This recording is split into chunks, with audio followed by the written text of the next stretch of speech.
Hi and hello, Eagles fans, and welcome to this presentation of TCC Baseball. I'm William Haynes, alongside Jackson Bakich for some Saturday afternoon baseball. Your TCC Eagles sitting at 2-0, going up against the Pasco Hernando State Bobcats at 1-3. They dropped their first three games before getting their first victory a couple of days ago against Seminole State College. Your starter on the mound for the Eagles today, Ethan Firerod, who in the opening day win 3-2 over Georgia State College, threw for 2 2/3 innings, constantly working in and out of some jams. His first pitch there is off the plate for ball one. And Jackson, one of the main stories, I think, at least at the beginning of this game, is the temperatures. It's below 50 degrees here. You'd think we were in New York or Boston calling a game. No, we're on the west side of Tallahassee, and it's pretty frigid up here. Not only is it less than 50 degrees, ladies and gentlemen, the wind chill was at about 10 o'clock this morning. The wind chill was at about 35 degrees. So, really cold, frigid game, like you said, really windy. Let's see how it affects the hitters, and also how the pitchers and catchers, when they are catching the ball in the palm of their hand, that really stings. So that they're trying to take advantage of the coldness here, but also be weary of it at the same time. It'll take some getting used to for the very least. Firerod 2-1 against the opening hitter, Nick Plysted, puts it on the ground, picked up by the shortstop. His throw to first is going to be in time for out number one. That's a good play right there. Just good, solid mechanics all the way around. It's always good as a shortstop or anybody on the field to make the first play of the game, get those jitters out of the way, and get it in a nice rhythm. It's great for the pitcher as well.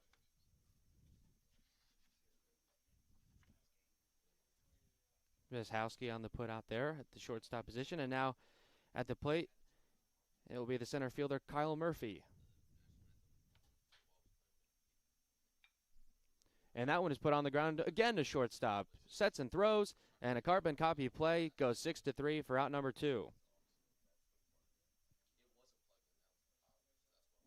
Now, if I'm coach of Pasco Hernando, I know that when I'm facing a lefty, I have to be trying to push the ball to right field, because lefties, their ball naturally runs towards the left-handed batter's box. So if you're going to try and square the ball and come around and hit it to left field, most of the time you're going to roll over.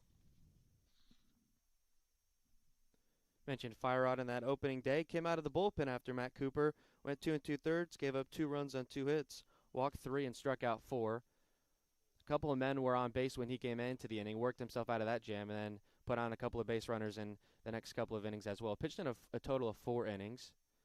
So you imagine he'd be stretched out to go a decent amount here today. That pitch is swung on and missed by Murphy.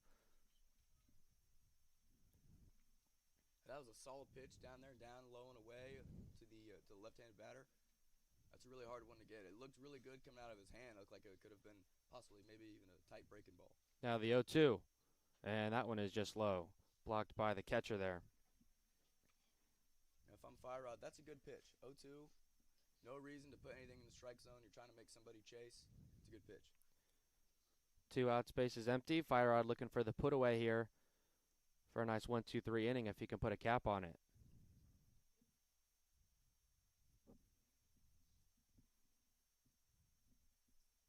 The lefty Barry stands in against Firerod. He comes set and the pitch. And that one is chopped on the ground. It's going to go foul, and we'll do it again at 1-2.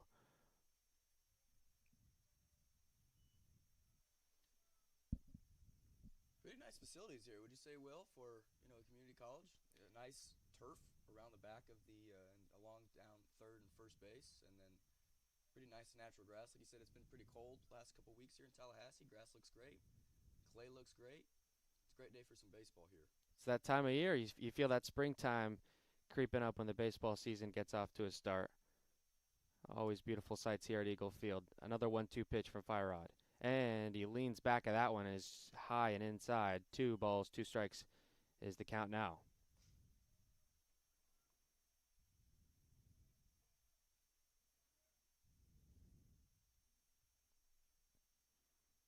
Quick pitch on 2-2, and he got him to chase there. Down and away to the lefty, and that'll be a 1-2-3 inning for Firerod, capped off by a strikeout. Bottom of the first coming up next. You're watching TCC Baseball on tcceagles.com.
And we welcome you back to Eagle Field for the bottom frame of this opening inning. And stepping in against the right-handed starter for Pasco Hernando State, Justin Clark, it will be the shortstop, Jason Smeskowski.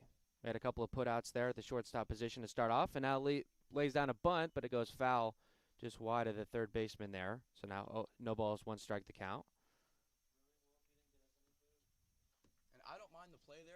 First pitch of the game, you got your leadoff hitter, supposed to be one of the fastest guy in the field. That forces that third baseman to creep up and gives you a lot of room down the left field line. Eagles no stranger to small ball in their first couple of games this season. I believe they had 3 sacrifice plays in their opening win, 3-2 against Georgia State College, and the go-ahead run in their 12-10 win over then number 16 team in the country, Santa Fe College, was a sacrifice play as well. Lays down another ground ball. It's foul down the third base line. And, Will, I don't want to speak too soon, but we were watching Justin Clark during warm-ups. He has a nice two-seam run, he's a righty, runs towards the towards the right-handed box. I expect a lot of ground balls like we're seeing here today so far. Smeskowski making a lot of contact early here against Clark. A few foul balls. Count remains 1 ball, 2 strikes for the leadoff hitter.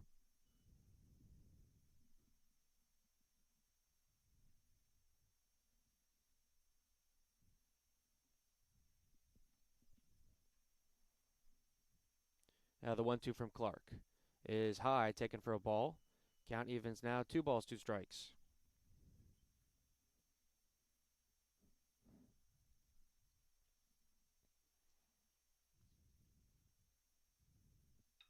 This one is put on the ground to the shortstop of the Bobcats. He sets and throws, and his throw to first is high, but in time, says the first base umpire for out number 1.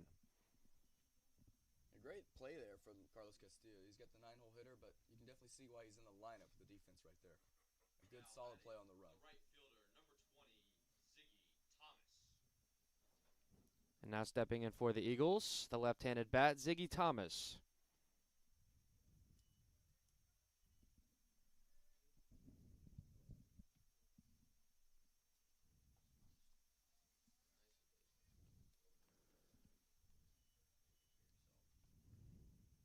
First pitch is low for ball 1.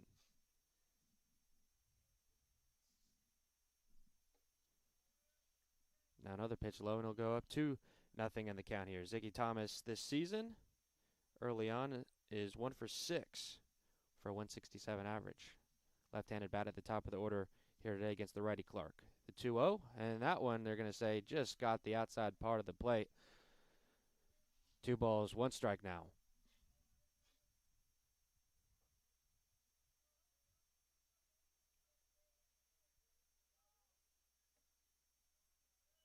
High and inside, and now Thomas goes up 3-1. Early on, a pitcher does not want to show his stuff way too early. That appears what Clark's doing. Pitch inside on 3-1, and that'll be a 1-out walk here for Ziggy Thomas. Get some speed on the base path. Eagles have been tremendous with their base stealing here early on in this season. They went 4 for 4 on stolen bases in that opening game. Josh Pagozzo stole 2 bases in an inning. And they were running wild on the Saints of Santa Fe on Wednesday afternoon as well.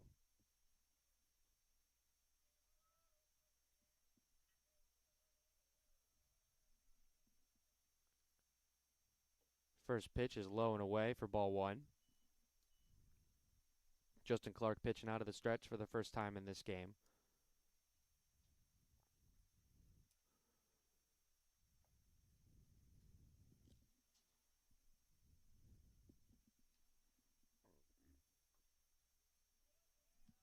Doesn't appear Pagozzo's getting any, doesn't appear that Mr. Ziggy Thomas down there on first base right now is getting any signs.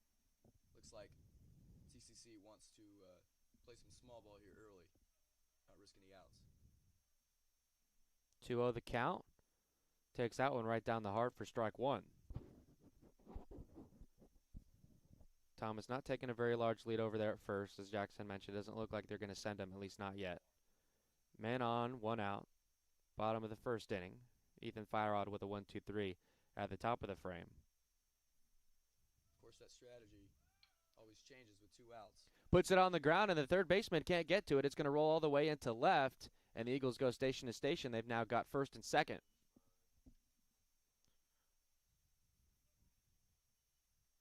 As a pitcher, those absolutely stink. You get a ground ball, but it gets through, and a couple feet any other way, and that could easily be an out. It wasn't necessarily a well squared up ball either, just a nice driller that found the 5-hole. It'll be the righty Marco Dinsis now. Dingus, rather. Ziggy Thomas at second, Josh Pagozzo at first. There's a 1-out walk for Thomas, and then Pagozzo singled him over. First pitch of this at-bat is off the plate.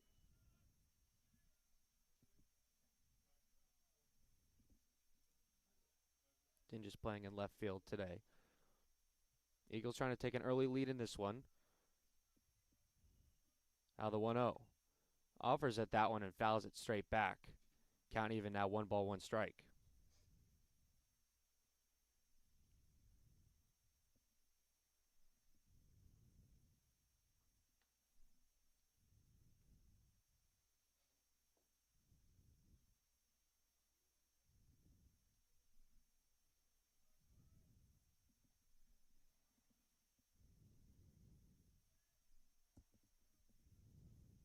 Now the 1-1. Dingus offers at that one as well, and he'll go down on the count 1-2. It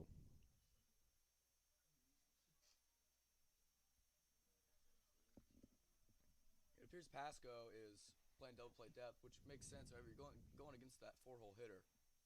Kind of a risk you're willing to take, trying to get those 2 outs here at the end of the inning. Got the cleanup hitter at the plate, trying to drive in some runs. He's got one in scoring position. Puts one on the ground right to the pitcher. It's off his glove. His throw to first is going to be in time, but it moves the runners over. So with 2 outs now, it'll be second and third for the DH, Caleb Absher.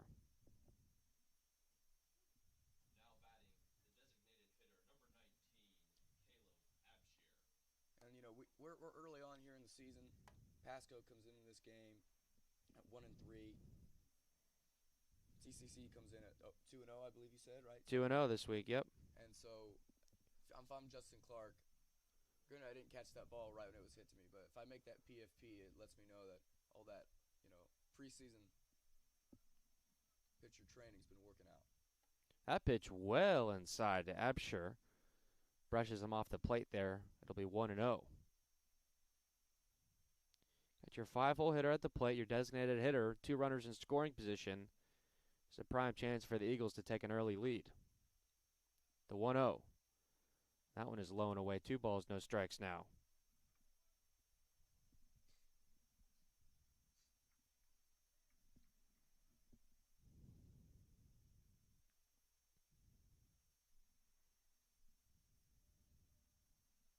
The 2-0. Swings and misses at that one high and inside. 2 balls, 1 strike now, the count. And that's a good pitch there, obviously, because it was a strike, but 2-0, hitter's going to be aggressive. It's not a terrible idea. Absher takes another pitch there. 3 balls, 1 strike to count. A pitch off line here for Clark, and that would load the bases for the catcher Kreisen. The 3-1, and that one is high for ball 4. So we've got some ducks on the pond here. Bases loaded in the first inning for the Eagles, and up comes now the catcher Ethan Kreisen.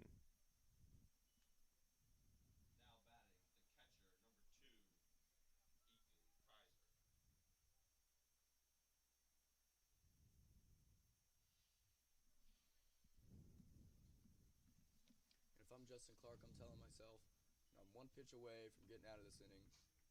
Absolutely nothing to worry about. Just got to stay positive in these situations. You cannot think about anything bad happening, because usually that's what happens if you think too negatively as a pitcher. That one is fouled away down the right field line. No balls, 1 strike. Kreisen 2 for 4 in the early goings this season. Played a terrific game behind home plate on opening day. Threw a couple of runners out on the base path, and is an excellent backstop as well. Stopping some pitches in the dirt. A chance to give the Eagles an early lead. The 0-1. Takes that pitch low. Got the count even now. 1 ball and 1 strike.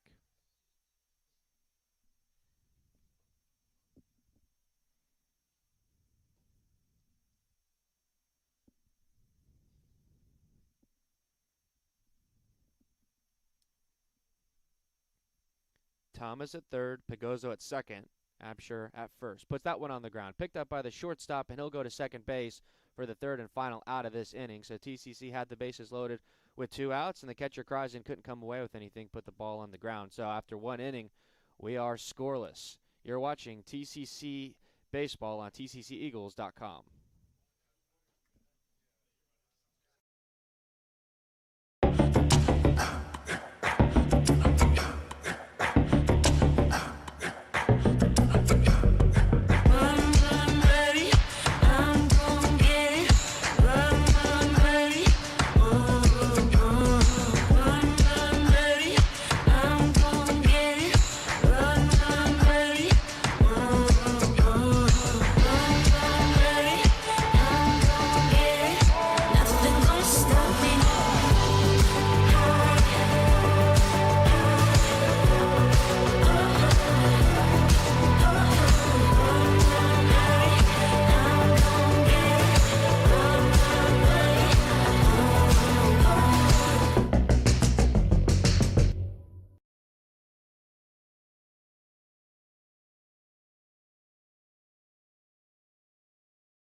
Bobcats back out to take their second hack at the Eagles starter, Ethan Firerod. Put the 1-2-3 hitters down in order in the first. First offering here to the right fielder, Sean Sullivan. That one's high for ball 1.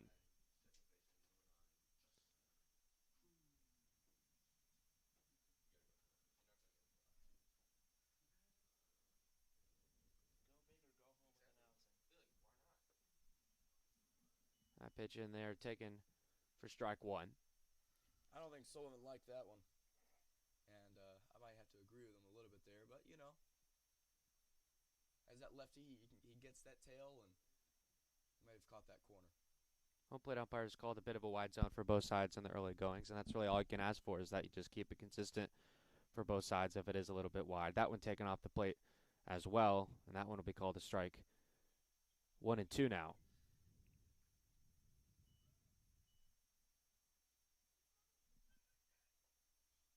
First base umpire says Sullivan did not go, and he'll stay alive. 2-2. Really animated down there on the first base line. Good to see. Good for the game.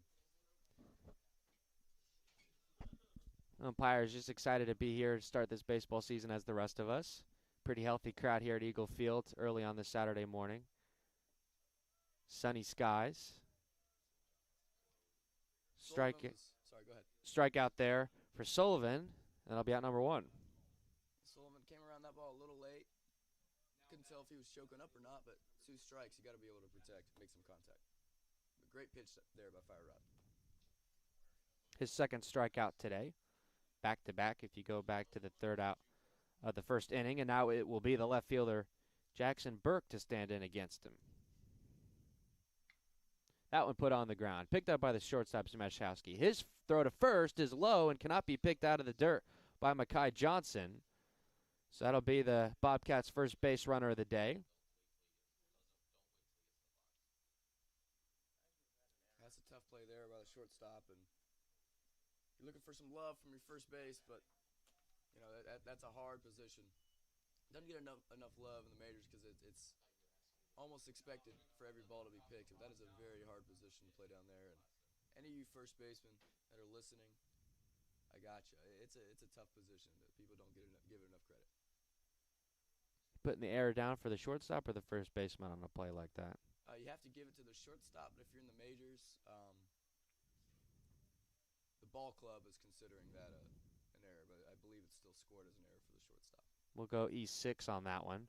Runner in motion, ball put in play, so the runner's going to get to second base. It stays fair. Pitcher tried to tap it foul, but no doing there, and so now the Bobcats will have runners at first and second with only one out.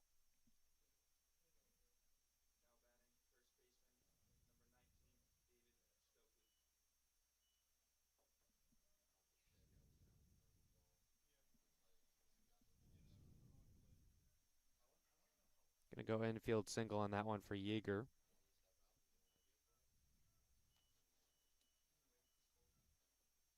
So all it took was an error and a softly hit ground ball, and the Bobcats have got their first runner in scoring position of the day. Firerod pitching from the stretch. First offering is taken high for ball one.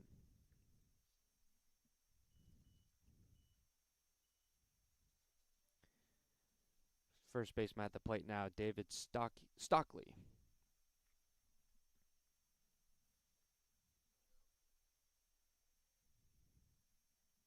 This one is swung on and missed. Fastball high and away. I'm going to chase after it there as the umpire's been calling some strikes on that outside part of the plate. With a lefty throwing on the mound, you have to wonder if TCC has any back pickoffs. It's always a tough one. The runner at first is never looking to get picked when he's still got someone in front of him. That one put up in the air. First baseman Mekhi Johnson is underneath it. He's going to squeeze it on the back of the infield there for out number 2. So an unproductive out from the 7-hitter Stockley, and that'll bring up the catcher Diego Garcia.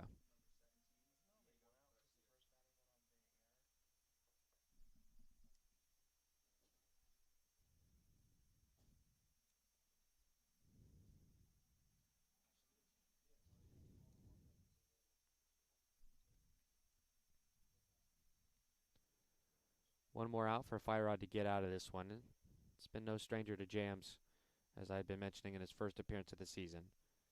More than comfortable pitching out of the stretch here. He'll face the righty catcher Garcia here. First pitch. Swung on or missed for strike one.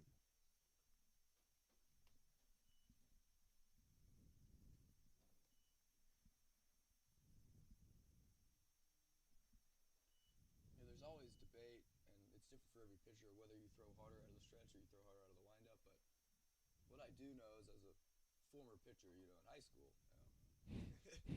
it is just much more comfortable out of the windup.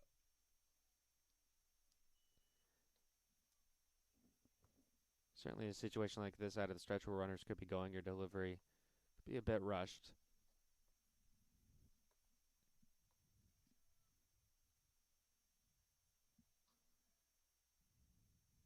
That last pitch by Garcia was taken low. And now this offering from Firerod is fouled back to the net for strike number 2. So one more strike for Firerod to get out of this one. It'll be the 7, 8, 9 hitters for the Eagles coming up. Cruz, Johnson, and Fernandez.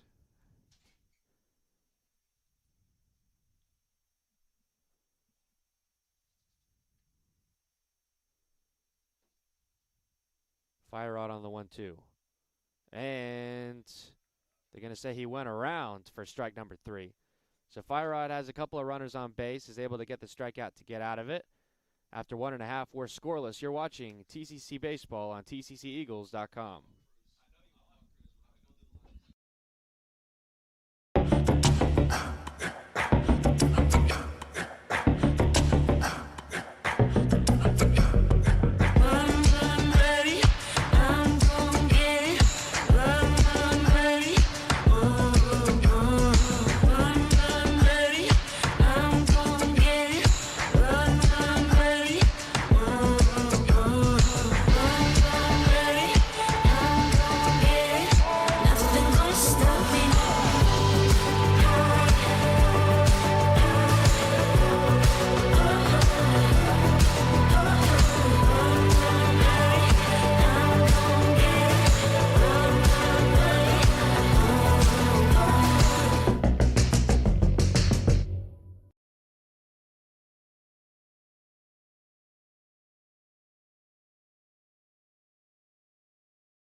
7, 8, 9 hitters coming up for the Eagles. To start things off, it'll be the second baseman, Justin Cruz, to stand in against Justin Clark.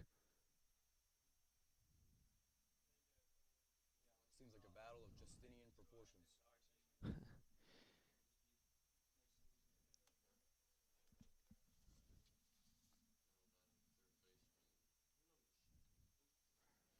First pitch taken high and a bit inside, ball 1.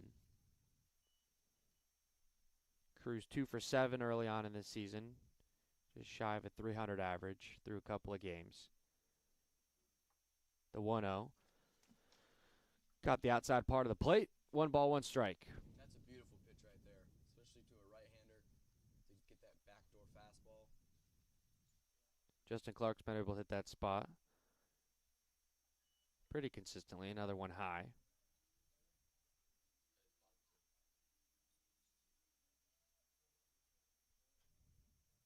The 2-1 now from Clark. Lays down the bunt, and it's a good one. Third baseman charged it. His throw to first is in time. Shea Yeager charging that one for the Bobcats.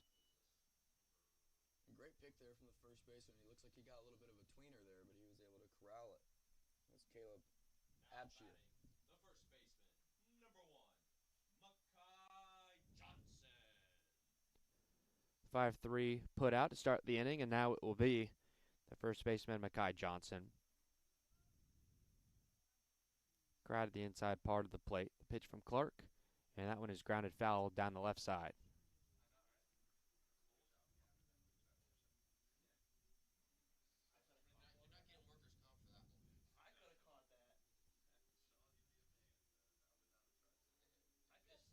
Now the 0-1. And it's going to catch that outside part of the plate again. Johnson now goes down 0-2. Will, as an outfielder, you have got to be just absolutely freezing your butt off back there. I was looking at the roster, not a whole lot of Florida guys. That one fouled away down the left field line again. And excuse me, I meant not a whole lot of guys. Anywhere but from Florida. Anywhere but Florida, exactly. Decent chunk of the state doesn't get too much of this kind of temperature. And you hear even Major League players talk about that. When you're standing around out there in the outfield with not much to do, it gets pretty frigid. Hard to stay focused. You're just thinking about how cold you are the whole time. And it makes it even worse when your pitcher's not throwing strikes. But Clark's getting it done here so far. The 1-2 to Johnson. And they're going to ring him up on a pitch inside. And Johnson will head back to the dugout for out number 2. Caught him looking there. And with 2 outs and the bases clear, it'll be the number 9 hitter, the third baseman, Andrew Fernandez. The switch hitter steps in against Clark. Now batting, the second baseman, the third baseman, number 7, Andrew Fernandez.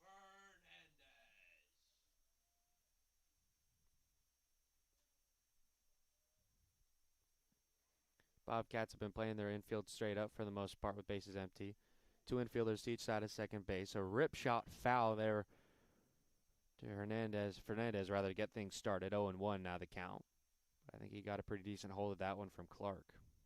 Not only was it high, but he was early on it, which is not a good sign if you're a pitcher. Already in the second inning, this is his final batter, the first trip through the order. Another rip shot foul down the right field line again. That one a little more shallow. 0-2 the count. So you've made some great contact. You've got him early, but now you're down 0-2 with Clark looking for the put away to get out of this second inning.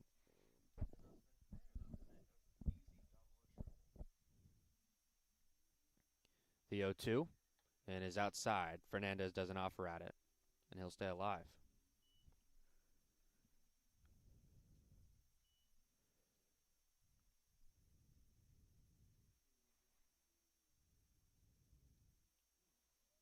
That one a little bit inside. Got away from the catcher, Garcia there.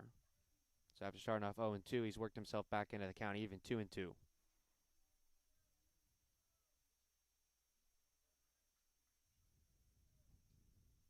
Couple of new baseballs delivered to the home plate umpire.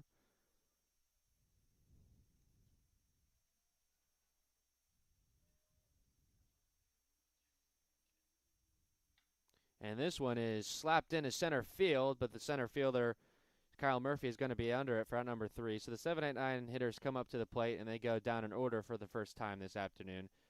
2 scoreless. You're watching TCC Baseball on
And we welcome you back to Eagle Field at the top of this 3rd inning.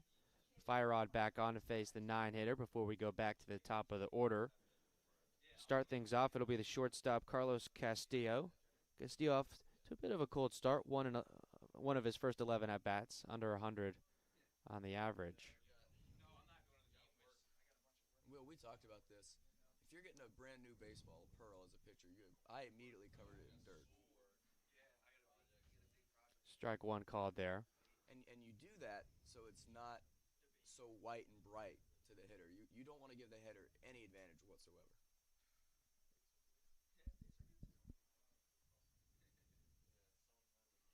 Now this one from Fire Rod is outside. Count even at a ball and a strike.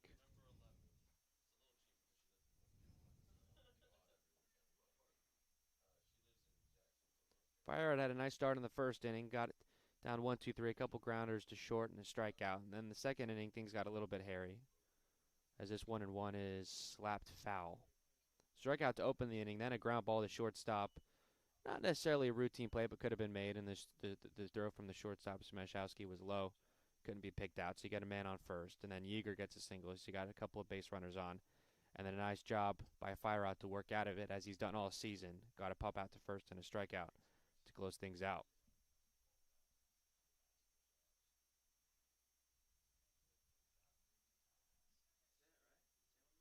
Eight right-handers in this lineup today for the Bobcats. The lefty Fire Rod working against them. This one is swung on and fouled. No, they're going to ring him up. Thought maybe the ball got lost down there, but they throw down to first to complete the strikeout potentially. But either way, it's good for out number 1.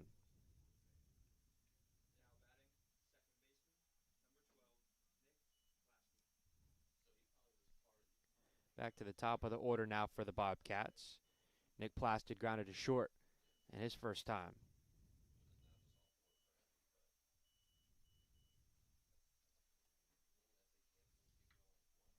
That one is shot foul. Just maybe 5 feet to the right of the first base line. But if I'm a coach, that's what I want to see from right-handed hitter. Try to go the other way, especially against the lefty. That's good fundamental baseball, and that's what's gonna get you on base. Plastic crowding the plate a little bit, was able to hit that one the other way. That one I think bounced off of Kreisen, and it'll be 1-1.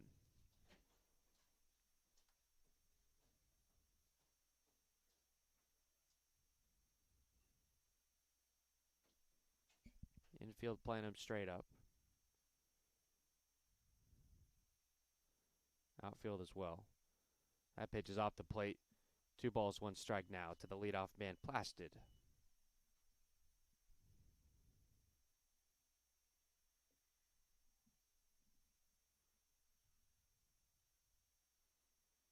Now this one from Firerod works inside to him that time. And a nice job by Plastic to lay off of it. Got himself into a hitter's count. Now it's 3-1.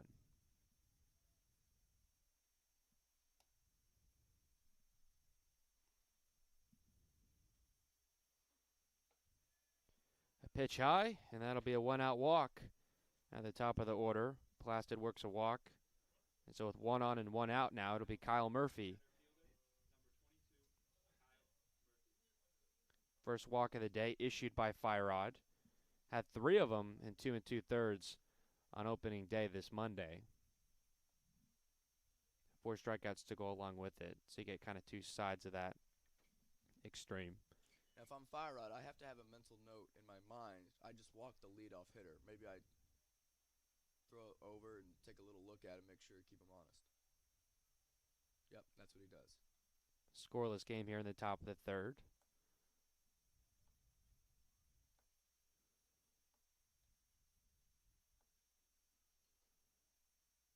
Jackson mentioned Firerod checking over at first base, trying to keep Placid close to the bag.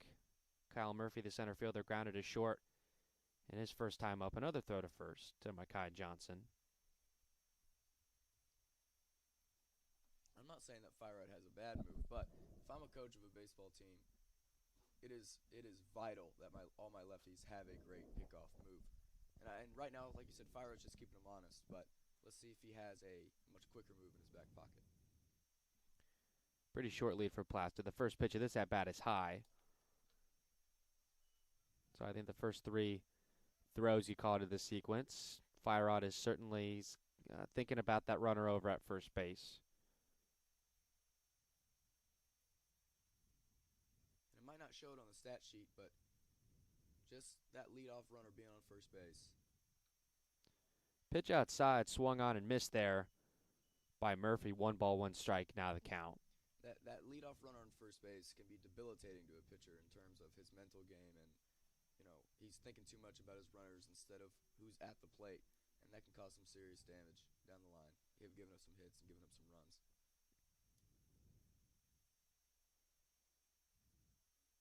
This one is inside. 2 balls and a strike, now the count.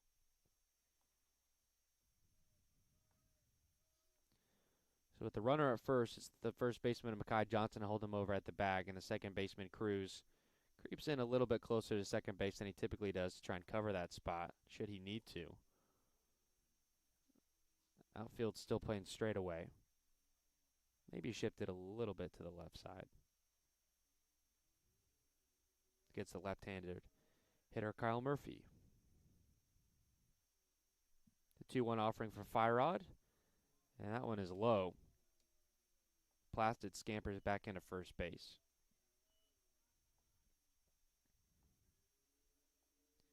So you're worried about Placid maybe running over to second base, but 1 more ball and you're going to move him over there anyway.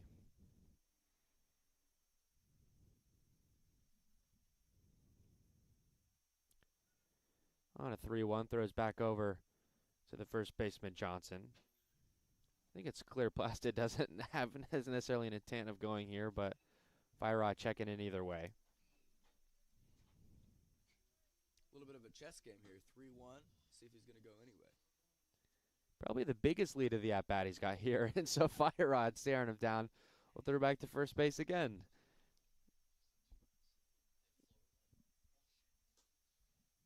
Good chance to maybe go down and grab yourself a hot dog, something like that.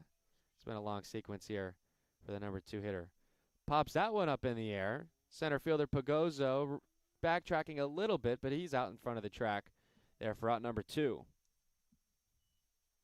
So Murphy had himself in a hitter's count, had a pitch to swing at, just couldn't get enough of a hold of it.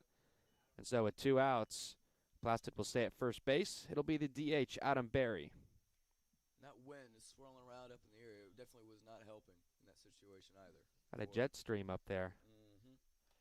It's been blowing towards home plate, or at least towards the TCC dugout all morning.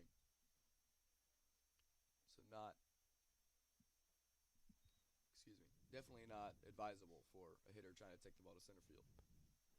Berry, the lone left-handed hitter in this Bobcats lineup, stands in against the lefty Firerod. Victim of a strikeout his first time up. First pitch of this at-bat is outside.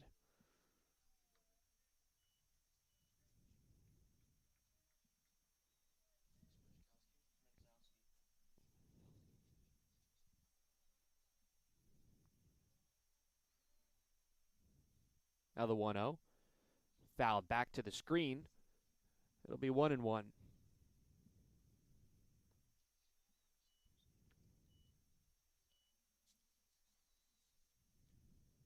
Will, if you're a manager of a ball club, I like to have my best hitter at the 3-hole. I like to have the hitter with most power at the 4. Some people debate about that. Some people like their best hitter at the 4 and a 3-hole at the 3. Or excuse me, your power hitter at the 3. But if I'm a manager, I want my best hitter getting the most at-bats possible within reason. Obviously, you don't want him leading off because you want him to be able to drive in some runs, but the jury's still out on that. Barry, one of the better hitters. This Bobcats line at 4 games in, hitting over 450, go 5 for 11. On a 2-1 count, Fire Rod got a strike over the plate. 2-2 now. Now he's 1 strike away from getting out of this inning. 2 2/3 scoreless. Pretty decent start here for Fire Rod so far. Through 2 2/3 over basically 4 innings on Monday. So he's pitching on plenty of rest, but still early on in the season working to get him stretched out. That could be a member of this Eagles rotation, no doubt about that. On a 2-2, checks back over to first. Guy Johnson hands it back to him.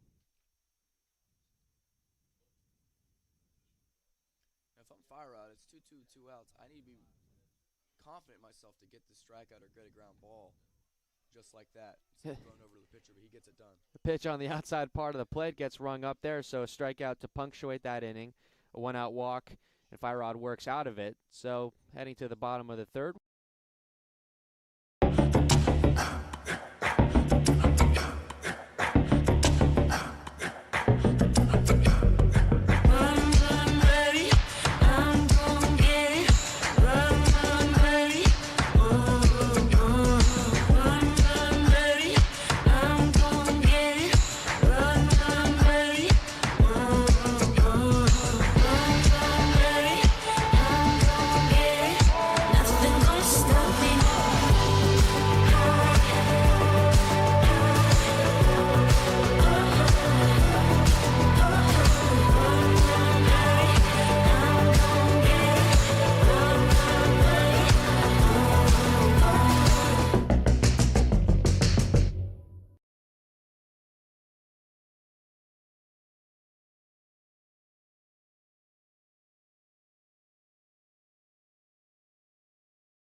Bottom of the 3rd here at Eagle Field.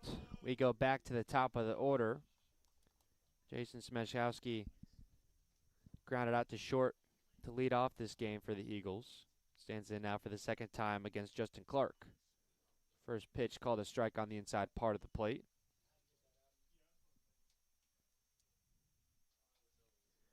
Eagles went down in order in the 2nd. That pitch off the plate, but singled into right field. Nice job by the leadoff man, Smeszkowski, putting that ball in play and going the other way with it. Leadoff single. First well-hit ball we've really had all day for in fair play. Now batting the right fielder, number 20, second base hit for Tallahassee today. And that'll bring up the number 2 man, the lone lefty in this lineup, the lone pure lefty, Ziggy Thomas, walked in the first inning.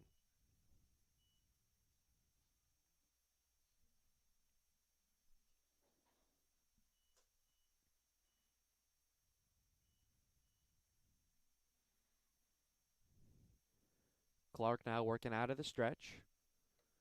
Thomas looking to maybe put down a bunt, and it's called a strike. That definitely is some real small ball, having your 3-hole hitter lay down a bunt. We've talked a little bit about it. I think that's been a pretty clear strategy by the Eagles early on in this season. Sacrifice, small ball, whatever word you want to use for it. That's a big part of kind of what they do. Quick throw over to first, as Mashowski's able to slide in time. I look over to my right, and we've got some members of the Abraham Baldwin Agricultural College team rolling in. 3-team tournament basically this weekend. After this game, it'll be Hillsborough Community College going up against Baldwin Agricultural. So them, Baldwin may be scouting the competition. They'll play these Pasco Hernando State Bobcats after that game for the third game of the triple header. This is the lone game for the Eagles today. Tomorrow, they'll play 2. They'll start against the Hillsborough Community College Eagles at 11 a.m., and they'll have another game shortly after that, probably around 1:30 or so. This pitch is fouled up in the air down the left side. So a lot of baseball here in Tallahassee this weekend.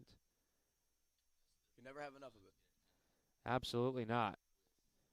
And on the other side of Tallahassee, Florida State will get underway with a weekend series against James Madison next weekend. Another quick throw over to first by Clark, and you talk about a good pickoff move for a right-hander. I think Justin Clark's got himself one there. For any of you kids listening at home, the most important thing about a pickoff move is not only having great feet, but you cannot let your arm drop below your shoulder. Your arm has to stay up by your ear in order to keep that throw quick. The 0-2. That one is fouled away down the left side once more.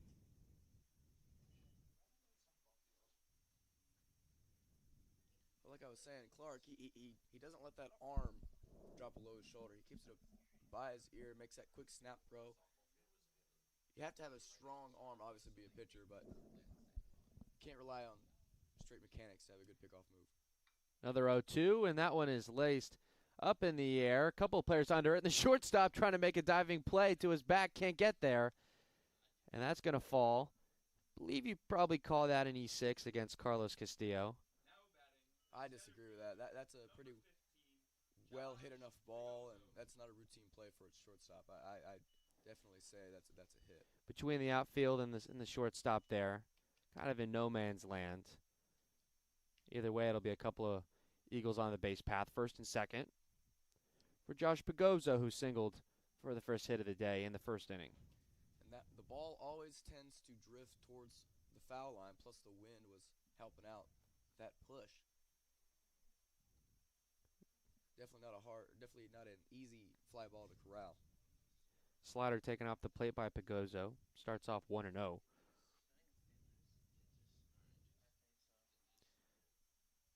So a couple of singles back-to-back to open up this third inning.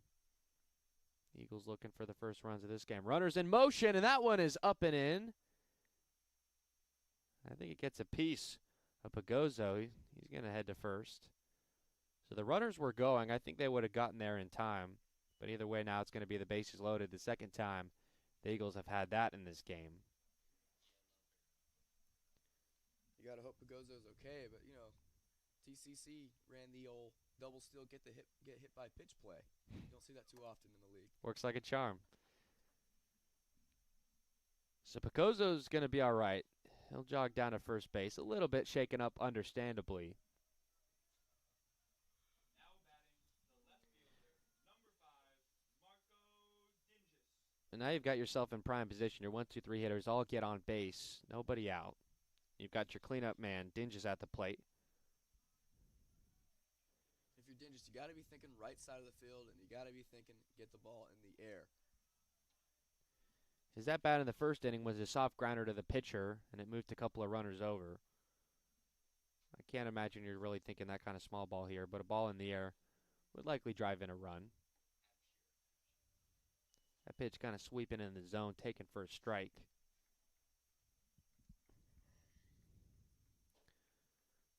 So far, Eagles have been moving station to station. Would love to see a big hit, maybe to open some things up.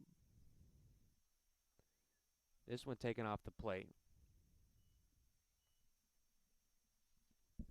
1 ball, 1 strike.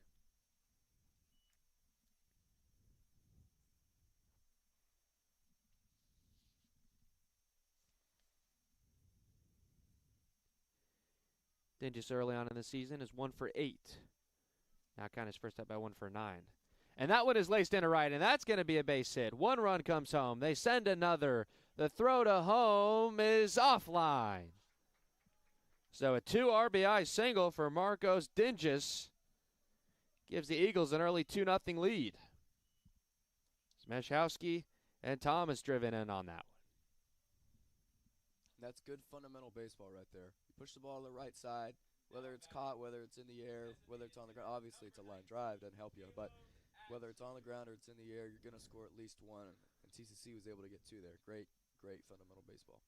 So in Dinges' second hit of the year, gets himself a couple of knocks. First and second, still nobody out for TCC. Absher takes that pitch inside.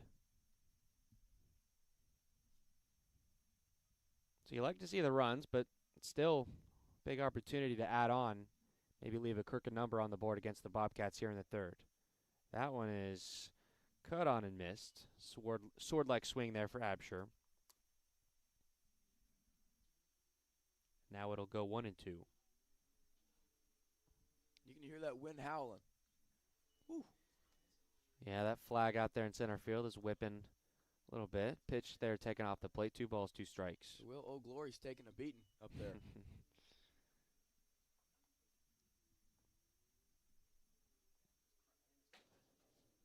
Absher walked in his first plate appearance.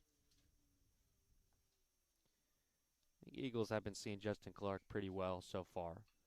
And that one is popped up in the air. Center fielder Murphy is under it, and he'll squeeze it for out number 1. Runner at second, Pagozo thought about going, but scampered back into second base. And so the runners will stay where they are. First and second with 1 out. And now it'll be the catcher, Ethan Kreisen.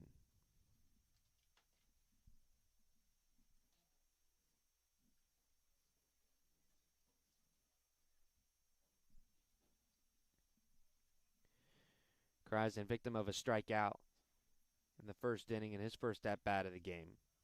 Ended up leaving the bases loaded in that one. He's got another runner in scoring position here, Josh Pagozo. First pitch taken for a strike. A little bit down and away, but as we mentioned, they'll play umpire calling a bit wider zone today. Pagozo running at second. Dinges at first after the 2 RBI single to give the Eagles the lead. Now the 0-1. That one is taken a bit high. 1 ball, 1 strike.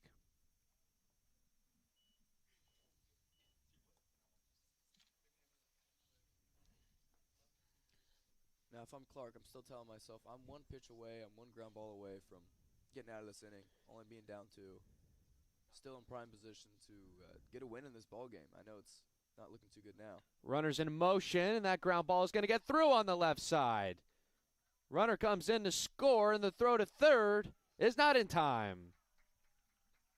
So Pagozo's going to come in to score. Dinges goes first to third on the RBI single by the catcher, Ethan Kreisen. 3-0 now your score. Now batting, the second baseman, number 9, Justin Cruz. And same situation here. You got a man on third. Obviously, you can't hit into that double play, but what you can do is aim for that gap in between the second baseman and the first baseman, trying to get it in the air. Or you could pop it to left or center, but the main and goal is to get a run scored. Unselfish plays is how you win baseball games. Runners at the corners, still 1 out. Chance for the Eagles to further pour on against the Bobcat starter, Justin Clark. Justin Cruz grounded out to third to start the second inning. Throw back into first. Kreisen slides in safe.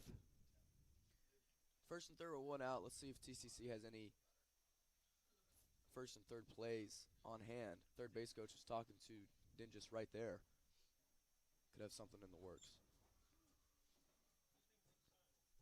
First pitch of this at bat to Cruz, and he lays a bunt down the first base line, and it's going to stay fair and bring home a run. So beautifully executed. Yeah, it looks like they're calling a foul ball. All right, so they're going to send him back. Thought maybe it had stayed true, but they're going to ultimately rule against that.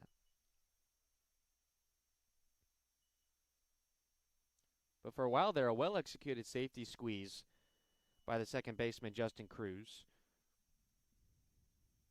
Had the runner at third, Dingus, in motion. And so now maybe you showed your hand a little bit at what your plans were. No balls, one strike to count. Pretty healthy lead for Kreisen over at first base, and Clark will throw back over. Catcher slides in safe. As a coach, you're always worried about running a safety squeeze because you have to make sure your batter has indicated he's got the sign and he knows what he's doing. Because if he squares around that pitch and your runner at third is coming around to home, that could be a really dangerous situation. It's got to be executed well. Taking strike on the outside part of the plate there for Cruz. The last thing you want with runners at the corners and one out is an unproductive out. And Cruz has got himself down 0-2. Kreisen widens his lead now at first base. I think maybe Clark could check back over. He doesn't, and on 0-2. A slider down away, gets away from the catcher, Garcia. Runner comes in to score. And so that'll be the fourth run of the day in this inning for the Eagles. Kreisen scoots over to second base. You calling that one a wild pitch or a pass ball? I think that's a pass ball there. It was a breaking ball that was down in the dirt, but I think it appeared to me Garcia was more worried about the runner at first base than he was the runner at third. And that ball snuck by him, and it should have been stopped at this level. I think I tend to agree with you there. Garcia, I think, known more for his offensive prowess, and as you see there, another kind of pitch is dropped out of the mitt. Runner stays at second base. So we talked about that. Eagles with a prime opportunity. They had the bases loaded with nobody out to start, and we talked about a chance maybe to put up a crooked number for Fire Rod, and they have 4-0, and a chance with a runner at second and one out to maybe add on more. It looks like we have some action in the Pasco Hernando bullpen. Guy getting loose. You can imagine he'll start the next inning. First and third innings for Clark have been rather lengthy. And for a pitcher in one of his first appearances this season, you want to be rather careful in getting him worked in. You don't want to just leave him out for a ton of 25, 30 pitch innings if you can avoid it. Pitch fouled back against the screen there for Cruz. He swung at a couple of pitches outside the zone, but, you know, an RBI opportunity. He wants to make some contact here.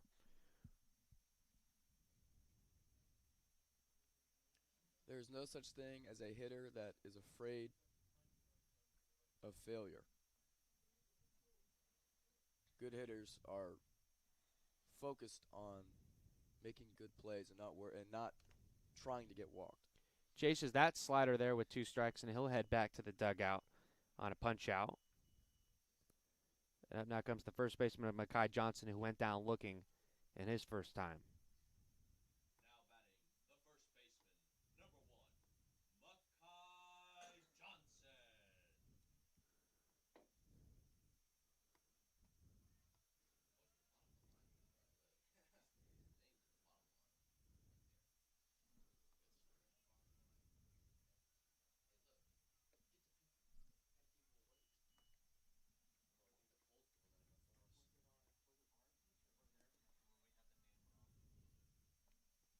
One ball, no strike to count to Johnson.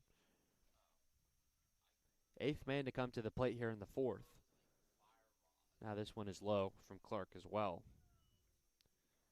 So I think the goal for Clark at this point is just get out of the inning as quickly as you can and probably be done for the day, you would imagine, as Jackson pointed out. Got someone getting a little bit loose in that bullpen, walking around. We'll keep an eye on that as things progress. And that pitch is well outside.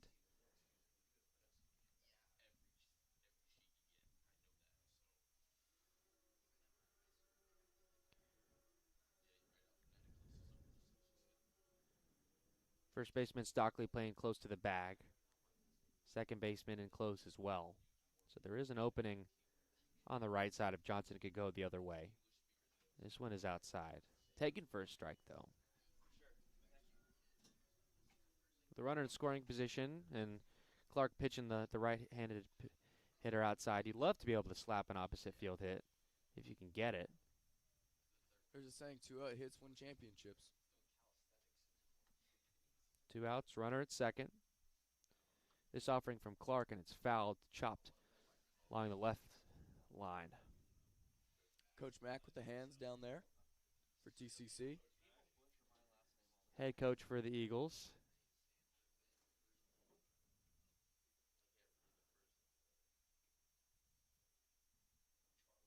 Long-tenured skipper of these Tallahassee Eagles.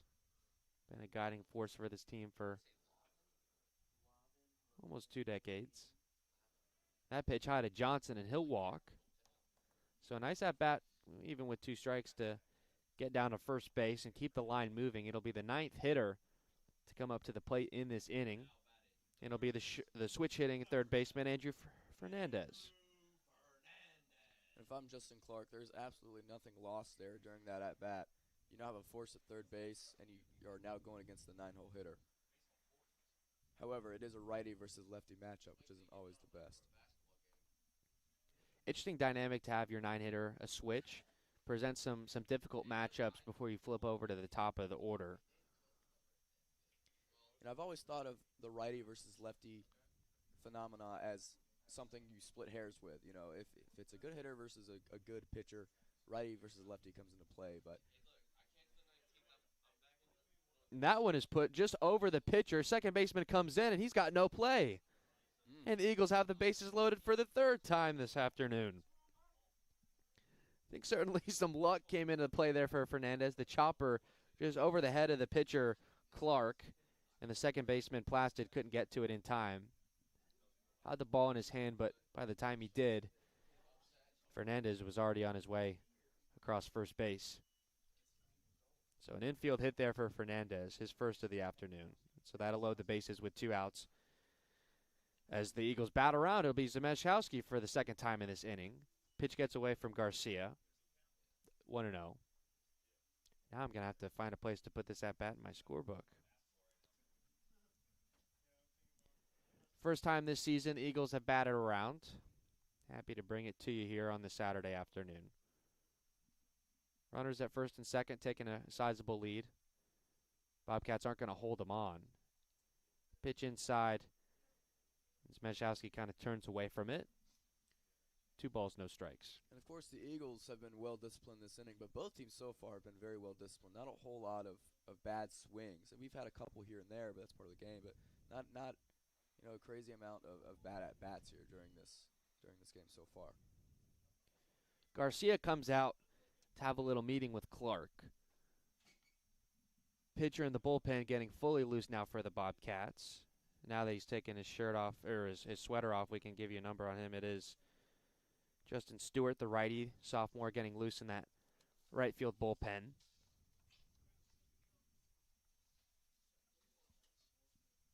Obviously, you would like, if you're Pasco Hernando State, for Clark to finish this inning, but he's going to have to do it in a hurry. I don't have a number on me, but he's got to be in the 25-30 pitches range for this inning alone. In this inning, and yeah, we talked about that, certainly, especially early on in February, something you want to avoid if you can, to pitch high.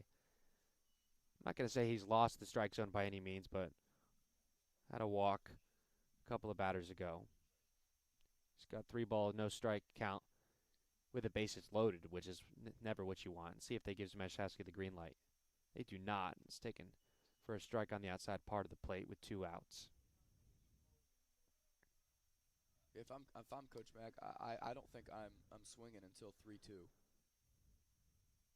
Pitcher's been trying to find the zone last couple at bats. Make him come into you. Does swing at that pitch, put in the air, chased by the left fielder, and it's going to fall into his glove for out number 3. So Zameshkowski gave that one a little bit of a ride, but it was Jackson Burke underneath it to cap off the inning. Eagles put on a big crooked number. They take a big lead.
Top of the fourth now at Eagle Field. Eagles put up a 4 spot in the bottom of the third to take a commanding lead. Ethan Firod back out for his fourth inning. Big cut and a miss there for Sean Sullivan to get things started off. And if you're just joining us, the Eagles had great fundamental baseball in this past inning, doing what they needed to do, and they played good situational baseball. Another big cut and miss. 0-2 now the count. 2 RBI single for Marcos Dinges after getting the bases loaded with nobody out. RBI single for the catcher Kreisen. There was a pass ball that moved a couple of runners over as well. Pitch gets away from Kreisen there. Sullivan didn't go, and it'll be 1-2.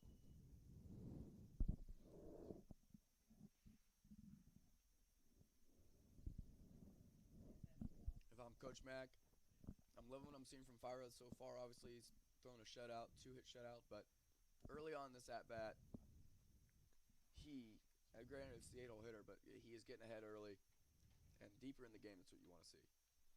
1-2 pitch is just high. Count even now, 2 balls and 2 strikes. Some people like to live on that 3-2 ranch. Some people, don't mind being behind and coming back. Another big cut on and miss. So a lot of whiffs there for Sullivan, and he goes back to the dugout after Firod fans him. With 1 out, bases empty, it'll be the left fielder Jackson Burke. Burke reached via an error on the shortstop Smichowski in his first time. But as I was saying earlier, it is impossible to be efficient if you're living on that 3-2 ranch. It is very hard for a pitcher to be sustainable in a game if he's getting deep in every count, even if he's pitching well. Certainly something that the Bobcat starter Justin Clark was struggling with. That one put up in the air, and the right fielder Ziggy Thomas is under it for out number 2. So a couple of quick outs here for Firod as he's working through the middle of this order in the top of the fourth. 2 outs, bases clear. It's the third baseman Shea Yeager, singled with a man on in the second.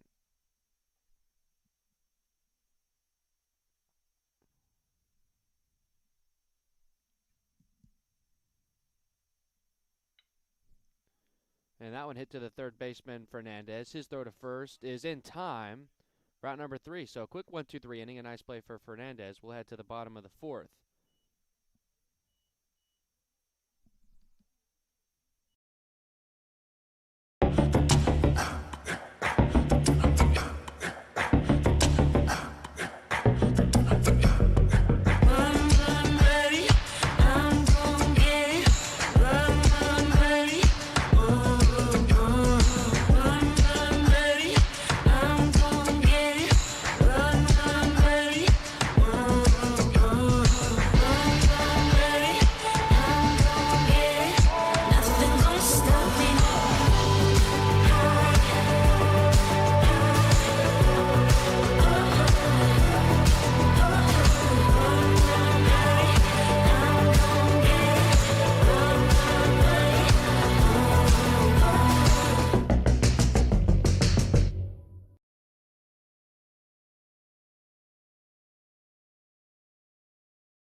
New pitcher out for the Bobcats. They go to the bullpen. It'll be Justin Stewart, the right-handed sophomore.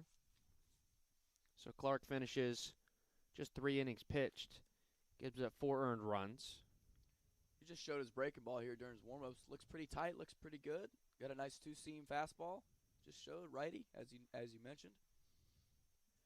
6'2" redshirt sophomore. Previously spent some time at the University of South Florida and the College of Central Florida. So he's been around. Big right-hander.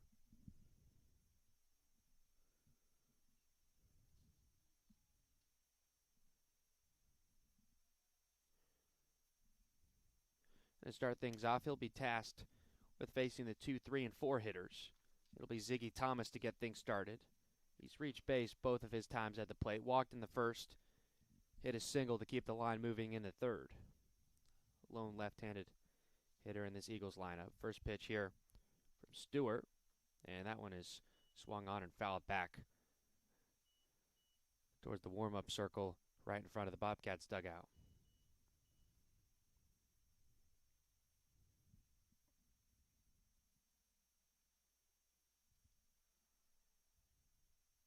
The 0-1. Fouled away now, this time down the left field line. So after a couple foul balls, Thomas gets himself into a quick 0-2 hole against Stewart. Thankfully, it didn't hit our camera there. Always a little bit worried about that when you see the ball go up in the air behind the press box. This 0-2, and that one is fouled back again.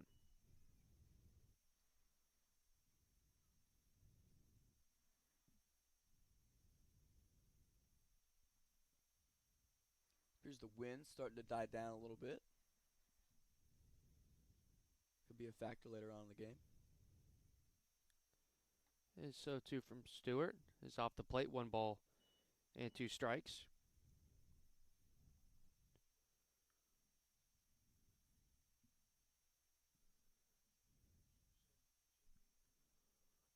And the 1-2. Cut on and missed. And Thomas is out on strikes to start the 4th. 1 out, base is empty. It'll be the center fielder, Josh Pagozzo. He's reached base both of his times as well. Singled in the first and got hit by a pitch in the upper head or neck area in the 3rd inning. Was a bit shaken up, but he headed to first and stayed in the game.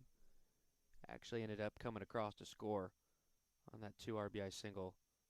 I think it was the RBI single by Ethan Kreisen that brought him in.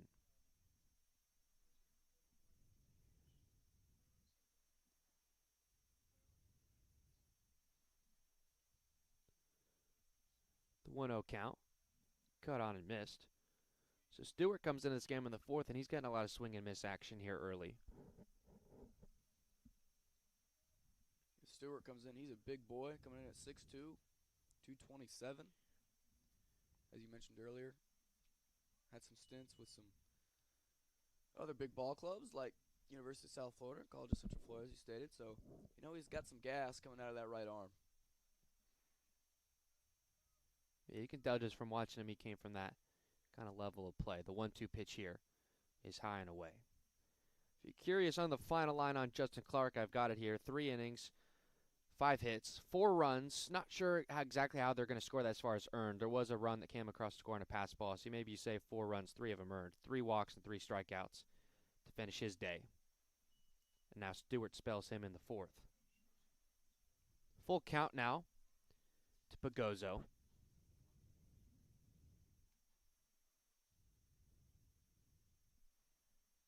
And here it is. Fouled away down the right side now.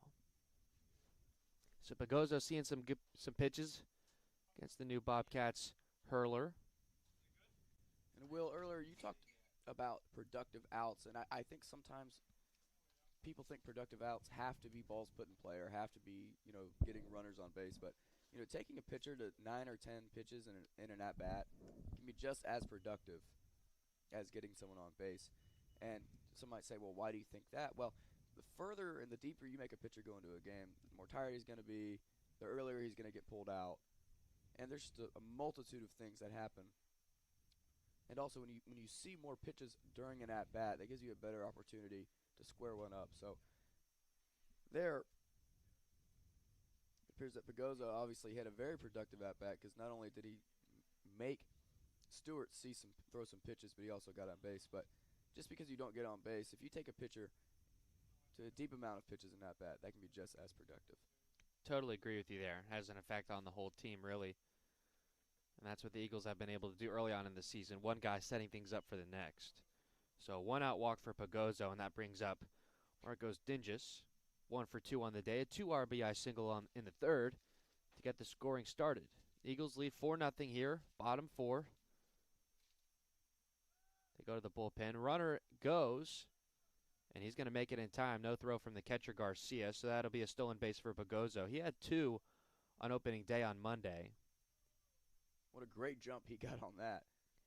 And I believe at this point the Eagles must be running at probably an 80% clip or so as far as successful stolen bases. It's something they've been very successful at here early on. And if I'm Stewart, I have to be changing up my speeds and I have to be changing up my routine.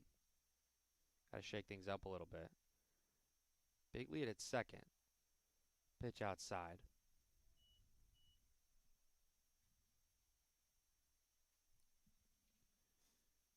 Two balls and a strike.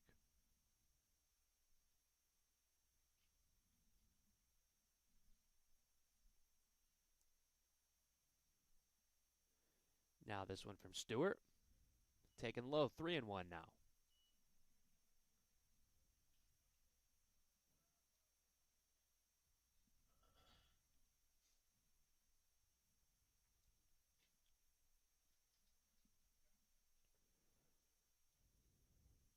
The big righty comes set out of the stretch.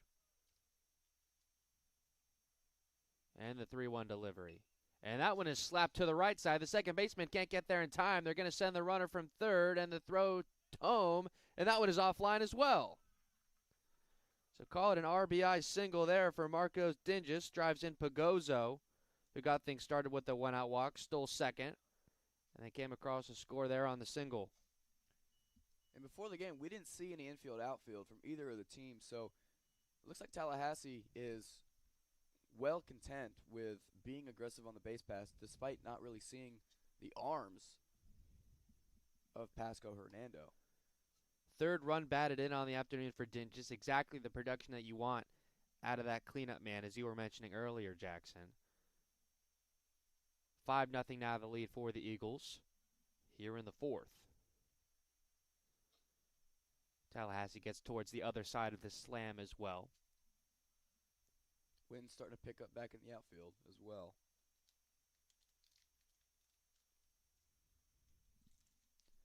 Apsher the DH, and another runner is going to go. And Garcia, again, can't make an offering at it. Looks a little frustrated on that throw back to the pitcher. Don't take your pitcher's head off, my friend.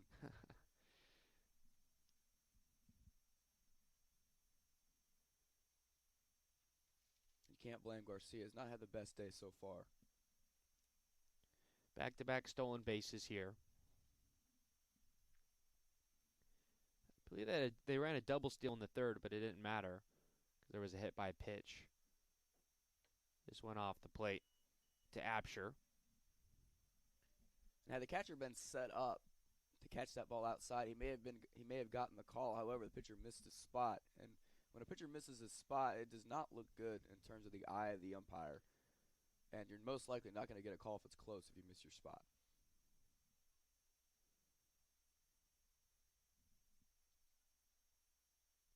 Apsher today 0 for 1, but a walk in the first. This one from Stewart is off the plate. See, anytime an umpire sees the catcher's left hand reach a little further out than usual, it doesn't look appealing to the human eye. And you know, talk about catchers and how well they're able to frame and kind of steal strikes, and pitchers, you have to be able to hit your spots at this level. 3-1 from Stewart. That one is taken for a strike. You're right, framing is such now a valuable asset from that catcher position. It's a big talking point in baseball. And with robots, calling balls and strikes, that completely takes away that art form. That's exactly right. Yeah, the framing art kind of takes advantage of the human nature of a real umpire. A walk there on 3-1 for Absher. He'll head to first. First and second now with only one out. First base was open after Dinges stole second base. So 2 on and 1 out for the catcher Kreisen, who had an RBI single in his last time up.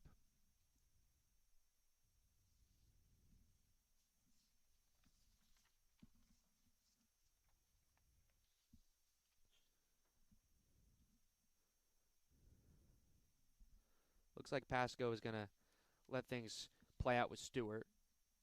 Don't see anyone out in that right field bullpen. Pitch blocked in the dirt pretty nicely by Garcia, and the runners will stay where they are. 1-0.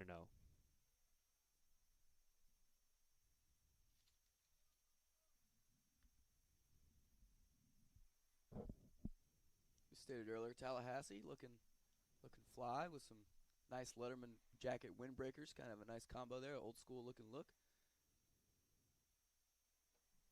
This one cut on and missed by Kreisen. Eagles rocking the gold jerseys today. Little Saturday gold action. Eagles in blue lettering across the front, blue helmets. The visiting Bobcats in their all-road grays. This offering, and a little bit of a looper, but just didn't quite drop enough. Nice job by Garcia to go up with the glove to keep it from going back to the backstop. It looks like we're getting some action here in the bullpen for Pasco as well. So they do get a guy doing windmills outside of the dugout, just in case things go a little bit awry here for Stewart. That fastball fired in, but it's low. And another hitter's count here for Kreisen. It's 3-1.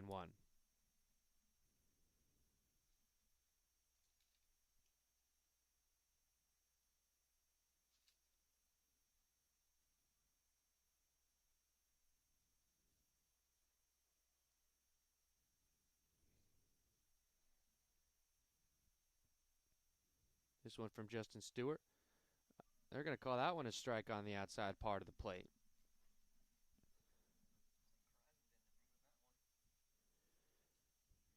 Kreisen looking for the walk. Didn't get it there, so he's got a full count with a couple of runners on and only one out. Pretty big lead at both bases. Second baseman Plastic comes in, maybe for a throw, but instead Stewart resets. First baseman Stockley playing well off the bag as well. He's got Absher running just behind him, and that one put up in the air. It's going to go foul. TCC is not afraid of the double steal at all. Run it twice today so far.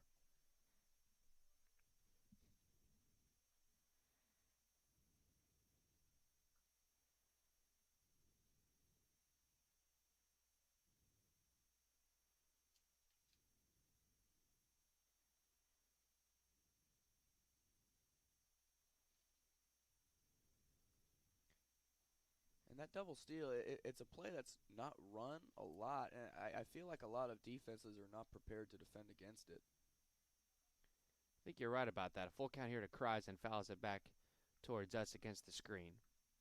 Now, granted, we haven't seen Pasco's defense for it yet, but I've always wondered why more teams don't run it. I think the idea is you've already got a man in scoring position, so why risk an out? But you know, to be able to get to a runner to third base and, you know, not have to use an out to do it is a really big deal. They go with the double steal again, and another time where Garcia doesn't put a throw on it. Well, the pitch is low, so it's going to be a walk there for Kreisen. So either way, it'll load the bases, and obviously with 3 and 2, got guys running. There was only one out instead of two. Either way, bases loaded, I believe, for the third time this afternoon. And the catcher and coach are going to come out to talk to Stewart. I think they've got a righty pretty hot out in that bullpen. With the infield coming in, looks like they're going to end up making that change. We'll see. I think they're giving him some time. I don't think he's coming in yet. He's only been throwing 10 or 11 pitches at this point. So Stewart has now faced 5 batters. 4 of them have reached, 3 on walks. So not a whole lot going for him this afternoon. Back-to-back walks included in that as well.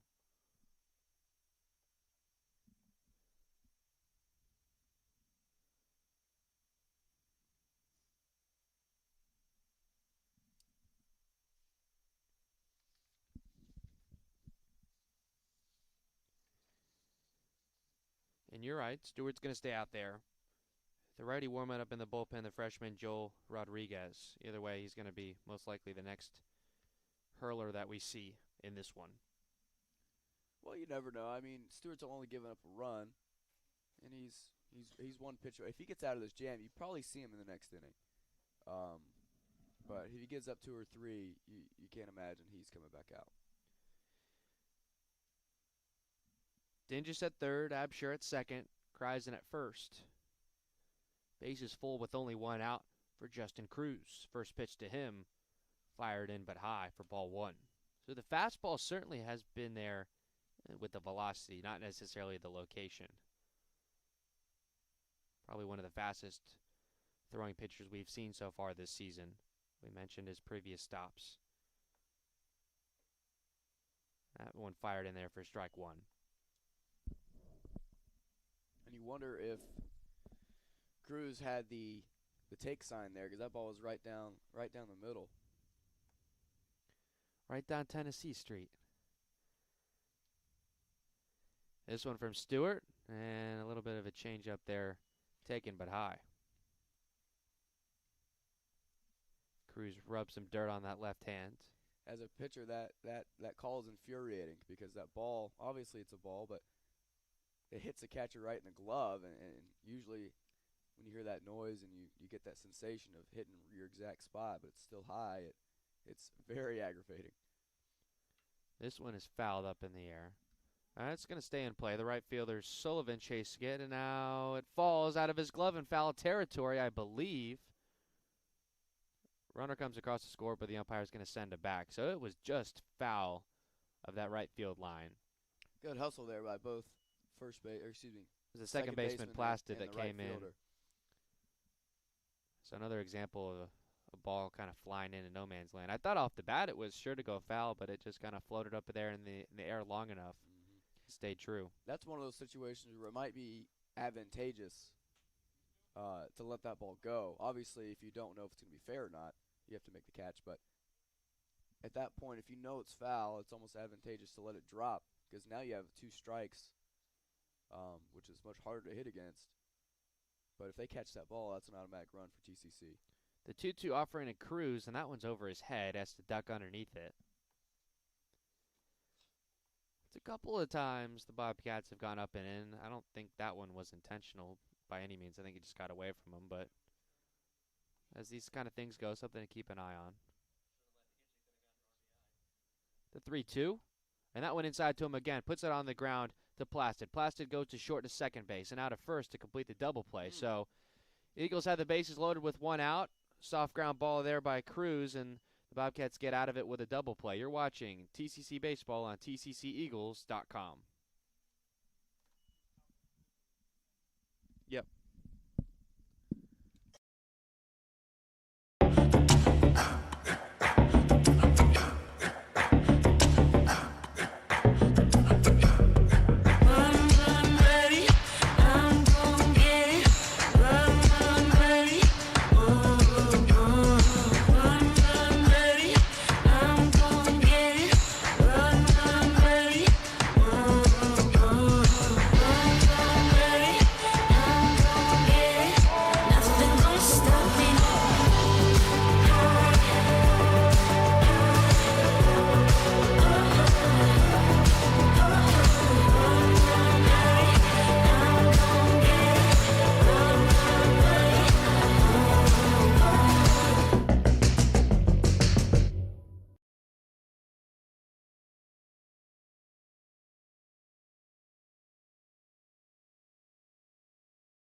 We're through 4.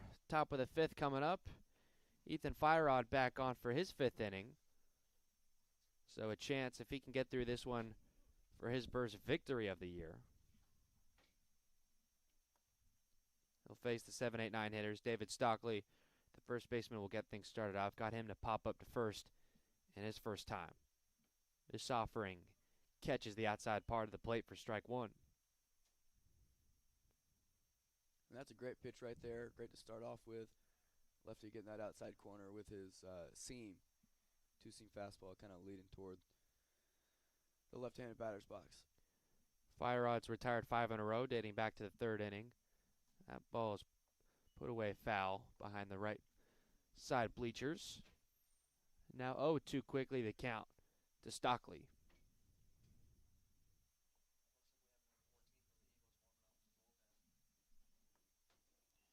Eagles do have someone warming up in the bullpen on the left side. So hopefully Firod can get through this one, but I guess some insurance for him potentially. I'm going to say did not go. Stockley's still alive. Pitcher warming up in the Eagles' pen, Harper McClendon, the right-handed freshman. Also plays outfield, but looks like he'll be pitching today. The sun's starting to creep out behind the clouds. It was a little overcast this morning. Now it's pretty sunny. Some clouds coming in from the southwest, but other than that, it's a pretty beautiful day here at TCC. We're nice and secluded here in the press box, but I imagine the temperature is probably up 10 degrees or so from first pitch. Ground ball to the left side. Fernandez with it. His throw to first is good for out number 1. Fernandez so far has been very solid at that hot corner. Earlier he had a really hot ball, really hard ball hit at him. He fumbled it, but he didn't panic, made a great throw, made a great play, had plenty of time, and so far he's been playing very good defensive ball in this game. A lot of good stuff from him early on in the season. We saw him make a couple great plays on opening day as well. Great guiding force over there at the hot corner for the Eagles. Up now, it's the catcher, Diego Garcia. He's been a pretty decent part of our discussion when the Eagles have been on offense. He's 0 for 1 with a strikeout, so looking to provide some value on the other side of the ball. This pitch from Firod, and it's off of his leg. That one was a tough liner off of Firod there. It's going to trickle into left.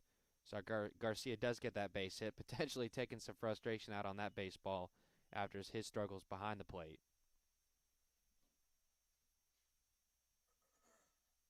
So the Bobcats break a streak of 6 retired in a row, and they've got a man on.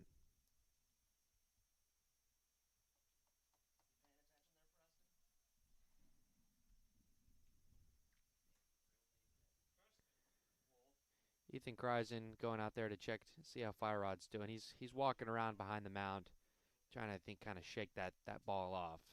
It was hit very well off the bat. Took a path straight to him. I remember once I got a hard liner back to my thigh, and they let me throw a couple pitches, make sure it was all right. And I remember my teammate, he said, you probably didn't feel it. You had so much adrenaline. I was like, no, sir, I definitely felt that one. Yeah, I think even if you're pitching in Game 7 of the World Series, you're gonna feel that. No amount of adrenaline is gonna. I'm not saying it was 100 miles an hour off the bat, but it was one of the harder shots we've seen, maybe the hardest that we've seen this afternoon. Firod, though, he didn't need any pitches. He comes in with a breaking ball, hits a spot. Good pitch to come back after that one. The 9-hitter Castillo throws his glove away. 0-2 the count to him. He's 0 for 1 with a strikeout as well. Garcia, the catcher, no threat to run. He's got a really small lead off of the first base bag. Infield is playing true. That pitch is low, blocked nicely by Kreisen, and so Garcia will stay where he is. There are two kind of philosophies on stealing on left-handed pitchers. You're either a first move or a once he moves to the plate type of manager, and guys that usually want to create havoc, especially with a guy on third base, but first and third, I should add. They usually go on that first move from the lefty, and It depends on how well you've scouted the first baseman's throw, because the idea is, and I'll wait for this pitch. It's offering for fire on, and that one is swung on and missed. And a punch out there, Castillo. The idea is if you go on that first the first move, you have to be assuming that the first baseman is not one of your better throwers on the team, just due to the nature of them playing that position. So I don't think, like you said, Garcia is going to be stealing here, but if we see that move on the left-handed pitcher on that first move, that is the philosophy behind it.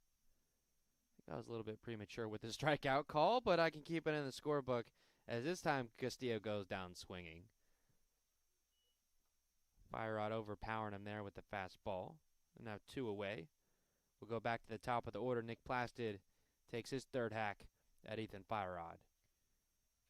And as you mentioned the scorebook, it's hard to believe that, TCC only has 2 more hits than Pasco, but overall leading 5-0. I mean, it goes to show you when you walk people and you allow errors, a lot of bad things can happen. No question about that. Bobcats have that right-hander still warming up in the pen. I think he's going to replace Stewart in the bottom frame of this inning.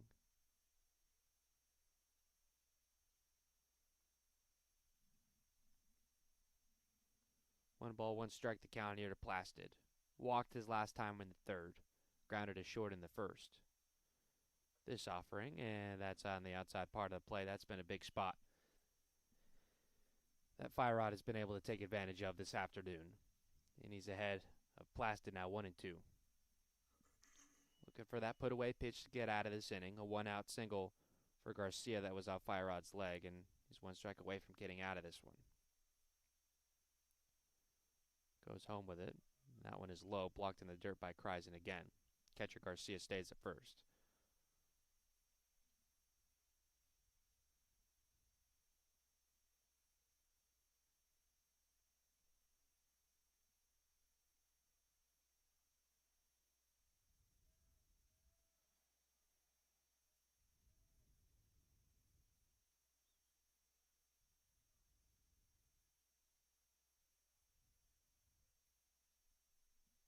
This 2-2 pitch. Low and inside. Count goes full now. Runner will be going with 3-2 count and 2 outs in the inning. See how fast that catcher Garcia can run. And catchers are not known for their speed. Makai Johnson backs off the first base back, so he's going to give Garcia some space potentially as he looks to take that lead. Doesn't take much of it, and he's not really going much at all on the pitch that goes foul.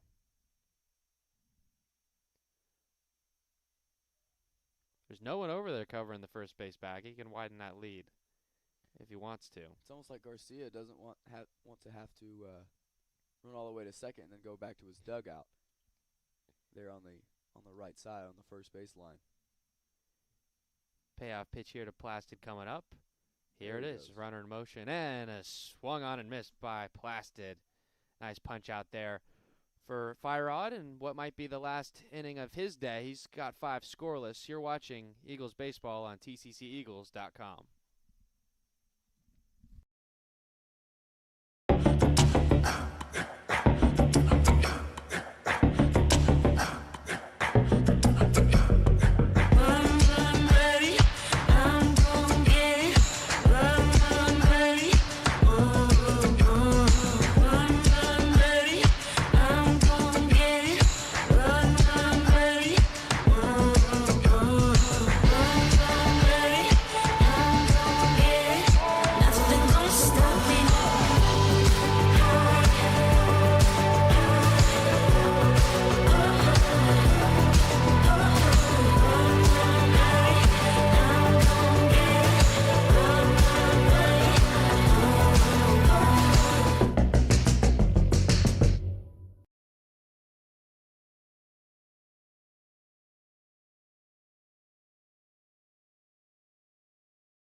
New pitcher on for the Bobcats. Justin Stewart gets through just an inning, and here in the bottom of the fifth, it will be the right-hander Joel Rodriguez, 6'1" freshman right-hander from Miami, Florida, attended Southwest Miami Senior High.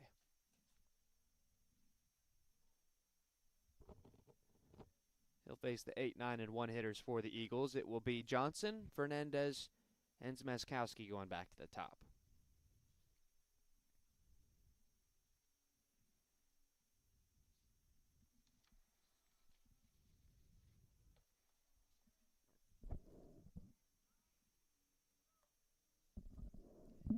Eagles put up 4 runs in the third, 1 in the fourth.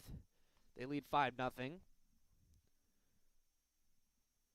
At the start of the last inning, we did see someone warming up in that Eagles bullpen. I don't see him now. He could be kind of behind that barn out there, but I think potentially Firerod could be coming out for a 6th. Obviously, you don't want to force anything unnecessary, especially with a 5-0 lead. He's already qualified for the win. That was his last inning of work. But Skipper may want to ride the hot hand. That's something we'll keep an eye on in the next half inning. It's always tricky knowing when to bring in, when to start one up your guy, because pitchers are always looking towards that bullpen to see what the coach is thinking about, whether they're going to pull him or not. And first pitch here from Rodriguez is a called strike to Mekhi Johnson. Johnson is 0 for 1. Struck out looking in the second and worked a walk in the third, so there's no question that he likes to work some lengthy at-bats. And if you're pitching and you see someone warming up in the bullpen, that makes you a little angry, not going to lie.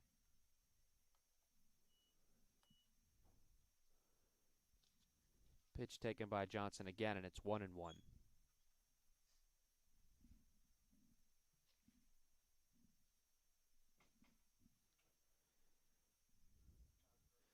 Defensive position straight up for the Bobcats against Johnson. That one called a strike, so Johnson has taken all 3 pitches in this at-bat, and he's now down in the count, 1-2.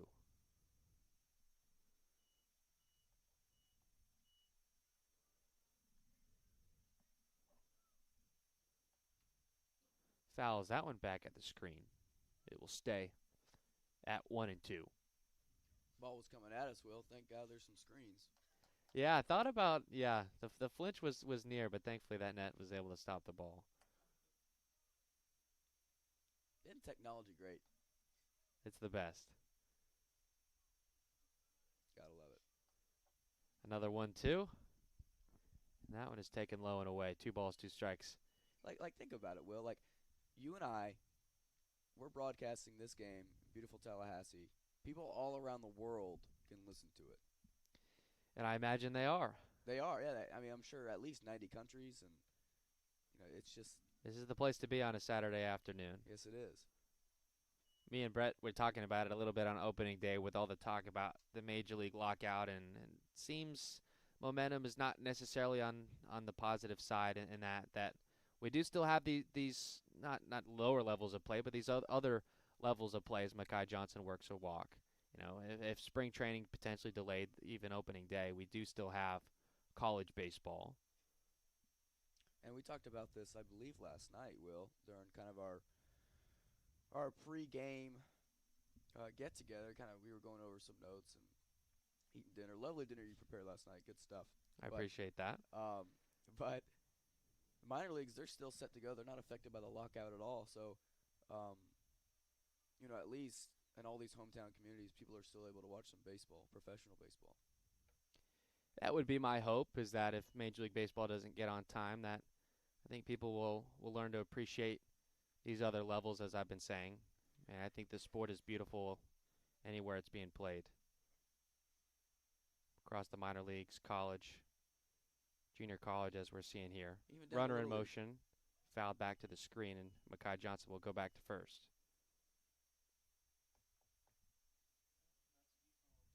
There's almost nothing better, and there's almost nothing more American than seeing, a couple hundred people go to watch a Little League game, on a Saturday morning. That was my childhood, a lot of people's childhood, whether you're listening to home or just everybody here in the stadium. That was, just a great communal event. Baseball is a sport that brings a lot of communities and cultures together, and it's a wonderful, wonderful game. Throw over to first as they check on Johnson after the hit and run that was fouled back by Fernandez.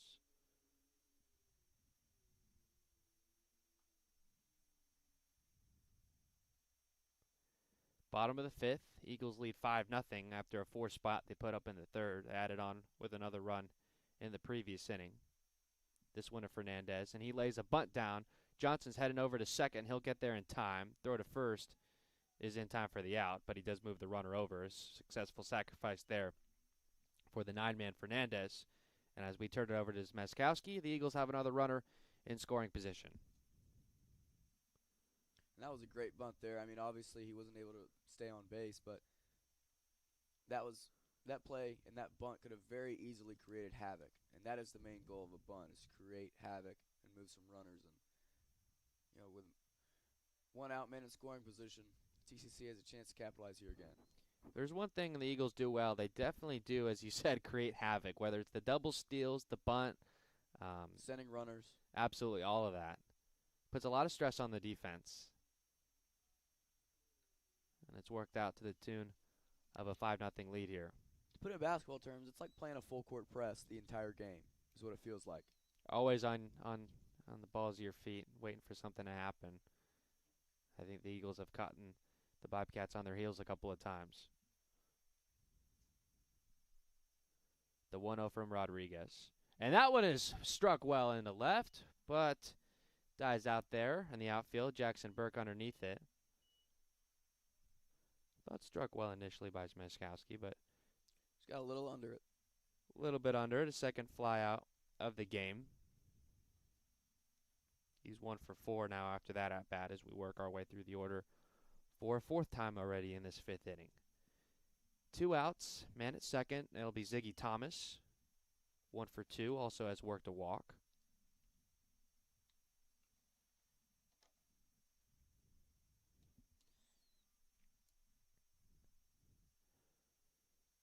Rodriguez out of the stretch. And that one is put in the air, but the center fielder, Murphy, is under that one, and he'll squeeze it quickly for out number 3. So the Eagles get another runner in scoring position, but can't do anything with it. 5-0 lead going into the top of the 6th when we return.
As we bring you back to Eagle Field, Ethan Firerod's day is done, and what a start that he had. Over 5 innings, allowed only 2 hits, scoreless, walked only 1, and punched out 8 over his 5 frames of work. So a great day and a great start by Ethan Firerod. Eagles go to the pen for the first time this afternoon. It will be the right-handed Harper McClendon making his first appearance of the season. believe one of the only pitchers for the Eagles who have yet to appear in a game. Third game of the year. As a manager, the reliever you want to bring in, you want him to be different in some sort of way. It appears, obviously, that McClendon, obviously, is a right-hander compared, you're getting a different angle compared to what you got with Fireved. Pitch there is high, 2-0 now. Bit of an interesting landing spot here for McClendon. I think it's just circumstantial, but you're facing the 2, 3, and 4 hitters. It's Kyle Murphy now. He's 0 for 2, and that one put up in the air. Chased by the right fielder, Thomas, and he makes a diving grab. No, they're going to say it falls in front of him. And so that'll be a single to get things started in the 6th for Kyle Murphy, his first hit of the day. So McClendon starts him off 2-0, gives him a pitch to hit, and he puts it into right field right in front of Ziggy Thomas. It's now with the man on. It'll be Adam Berry, the designated hitter. He's been punched out twice so far today. Righty on lefty here.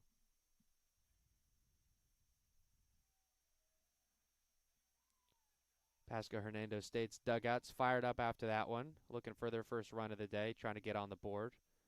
They're in a 5-0 deficit here at the top of the 6th. McClendon pitches. That one is outside. You're right. Definitely everything is different from these two pitchers. Firerod, kind of a sidewinding 3/4 lefty, and then here for McClendon, he's kind of got that shock put action from the right side. Kind of over the top as well. Yep. Another one outside. 2-0. Yeah, if you start a righty who, let's say he throws 87, and then you bring another righty who throws 87, you're not really changing pitchers because you're just kind of seeing the exact same sort of thing. Now, granted, if he's a submarine pitcher, if he's a completely different windup, that may help. But you want to be a manager that puts out a complimentary reliever to your starter, or else you're just kind of seeing the same guy over and over. McClendon's missed his spot high and away 3 times in a row, and now count it 4 times in a row. So, bit of a shaky start here for McClendon. Leadoff single, and now a 4-pitch walk to the DH. And now with a couple of men on and nobody out, up comes the right fielder, Sean Sullivan. He's also 0 for 2 with 2 strikeouts.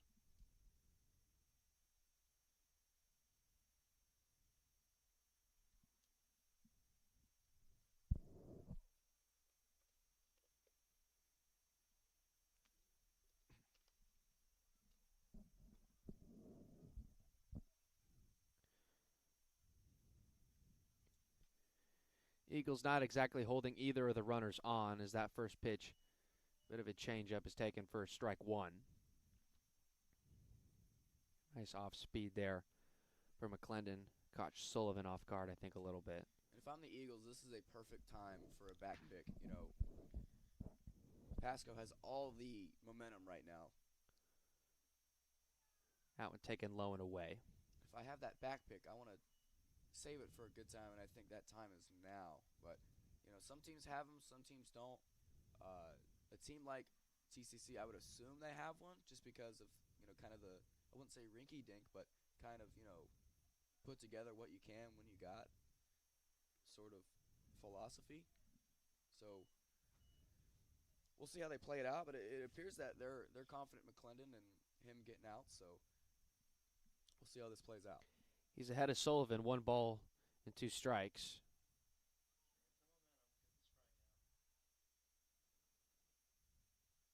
McClendon from the stretch goes inside. Kind of the same spot that was called a strike, but that one was a little further in to Sullivan. Count even now, 2-2. It's Murphy running at second, Berry at first. As I said, Eagles not really holding either of them on very much, as that one is fouled back towards the screen along the right side. Count will remain where it is, 2-2.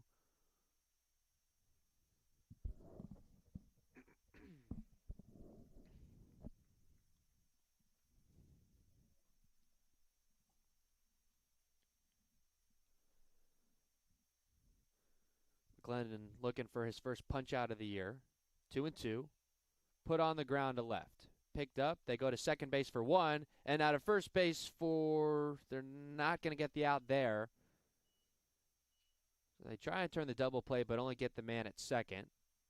It'll be runners at the corners now with 1 out. And that was the right call. That ball led the shortstop towards second base. Had that ball led the shortstop towards third base, you probably would have seen them get the lead runner there, but they just weren't able to get 2 on that, sadly. So called a fielder's choice for Sullivan. He's still 0 for 3, and a 6-4 on the putout from Barry as he's thrown out at second. Kyle Murphy heads to third.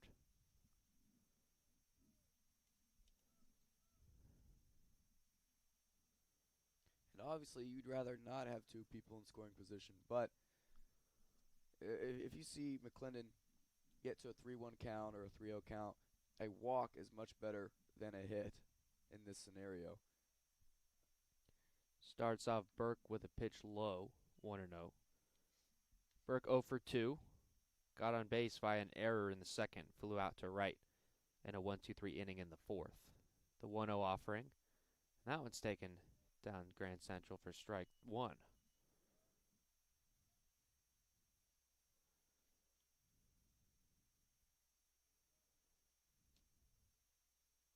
Murphy not a huge lead over there at third. This one from McClendon swung on and missed, down and in. So there you see that Burke was way late. The last thing you want to do here, I know it's 1-2, but the last thing you want to do if you're McClendon is throw an off-speed pitch and slow up his hands. Maybe you're going high fastball. That's probably what I would do here. I'd probably go high fastball. It's harder to even catch up to that. They go low fastball. Fouled back towards the screen towards us once again. It'll stay at 1-2. Now there you see he's caught up to it a little bit. Granted, he missed low, or excuse me, the batter missed low, but he just missed low on it. It wasn't that he was necessarily extremely late. So here I'm probably going curveball in the dirt. Didn't go fastball low. Again.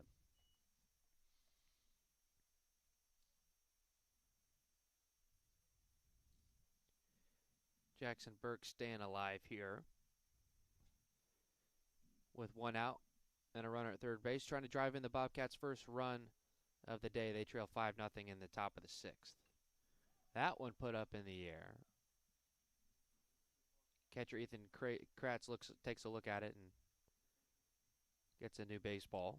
And that's a great pitch there too. You had 2 fastballs in a row down near the ankles. In that scenario, you're trying to change the batter's eye level by going up high. And sadly for McClendon, he made contact with it. But once again, I still like curveball low here. You just went high with the fastball. You've seen 3 or 4 fastballs in a row. That one put in the air, chased by a couple of outfielders, but it falls in front of the right fielder. Runner comes home, so that'll be the first run of the day for the Bobcats. Runners at the corners again. So RBI single there by Burke.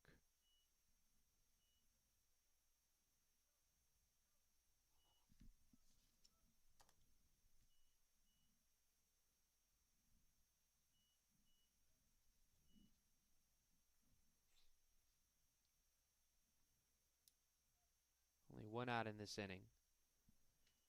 And now up comes Shea Yeager. Yeager 1 for 2 with a single in the second. First pitch from McClendon is outside.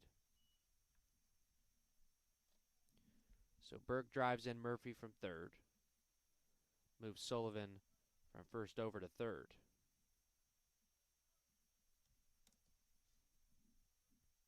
Now the 1-0. Swung on and missed. Strike 1. Looked like a beautiful changeup there. Kreisen thought about throwing over to first and caused Burke to slide back into the bag.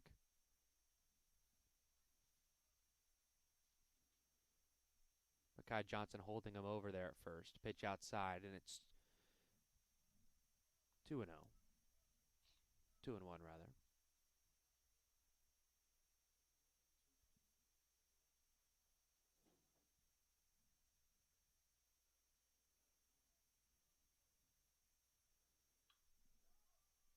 This one put in the air.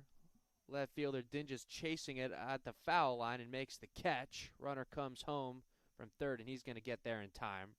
Runner at first tags as well and makes it in safe to second. So a sacrifice fly there by Shea Yeager, and that's the second run of the inning for Pasco Hernando State. It's now 5-2.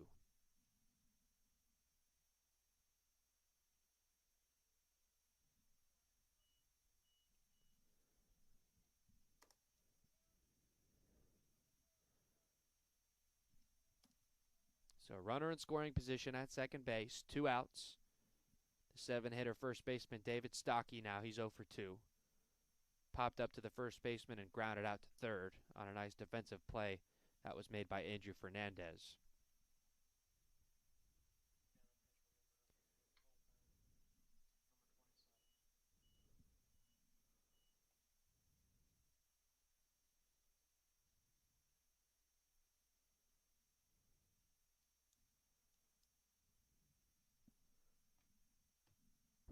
Looks like we'll probably have another pitcher for the Bobcats in the next inning. Justin Stewart went 1. Joel Rodriguez has gone 1 after 3 from Justin Clark. McClendon here trying to get out of this inning, though, and that one is put into left, and that's going to be down for a base hit. Runner rounds third, and he's going to go to home. Throw is offline and not nearly in time, and a pitch that gets away from, or throw that gets away from Kreisen is going to allow Stockley to head into second base. So things getting a little bit away from you now. That's the third run that comes across to score for the Bobcats, and they have a fourth potentially in scoring position here for the catcher Diego Garcia, who absolutely laced a single in his last time up. I think on the throw you have to give an E7 there to Mr. Burke. Yeah, that allows the runner to head to second base.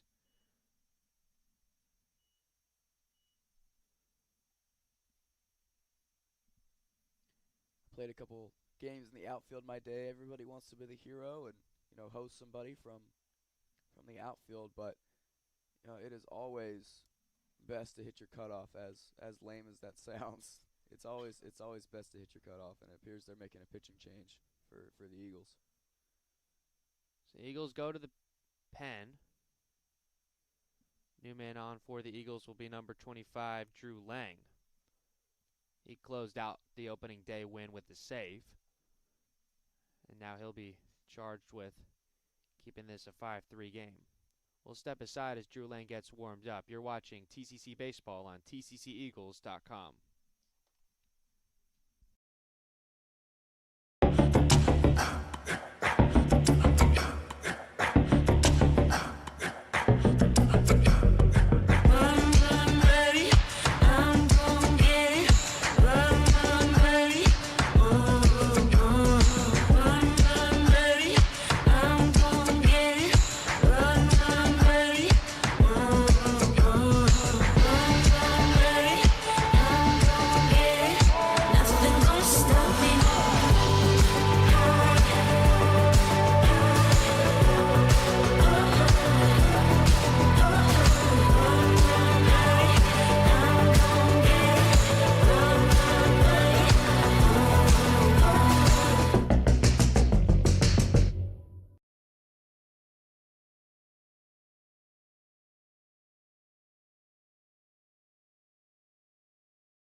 Drew Lang's warmed up, and we're ready to get back underway. Harper McClendon's line is not finished as of now. 2/3 of an inning, 3 hits, 1 walk, and no strikeouts. Right now he's on the hook for at least 3 runs, but he's responsible for the runner at second base as well. So if Drew Lang would allow him to score, that would be charged to McClendon. 5-3 lead. Pitch to Garcia, swung on and missed. As I mentioned before the break, Drew Lang came in to save the 3-2 win on opening day against South Georgia State, so he's no stranger to some high-pressure situations. Trying to keep this game a 2-run lead for the Eagles. And early on, McClendon's ball didn't look like had a whole lot of movement to it, but. And that one is put right up the middle. Smeshkowski dives for it, and his throw to first. And that one's picked out of the dirt by Mekhi Johnson, but the runner's going to come home. No, that was out number 3 in the inning. So a beautiful play on both ends by the shortstop Smeshkowski to get to the ball, and a great pick out of the dirt by Mekhi Johnson. So it looks like they're going to keep him ruled out. So Drew Lang, the high-pressure guy, comes in and gets out of that inning. The score is still 5-3. Bottom of the 6th coming back when we return.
New pitcher on for the Bobcats. It's going to be number 27, the right-hander Cameron Lee, the 6'1" freshman from Lutz, Florida.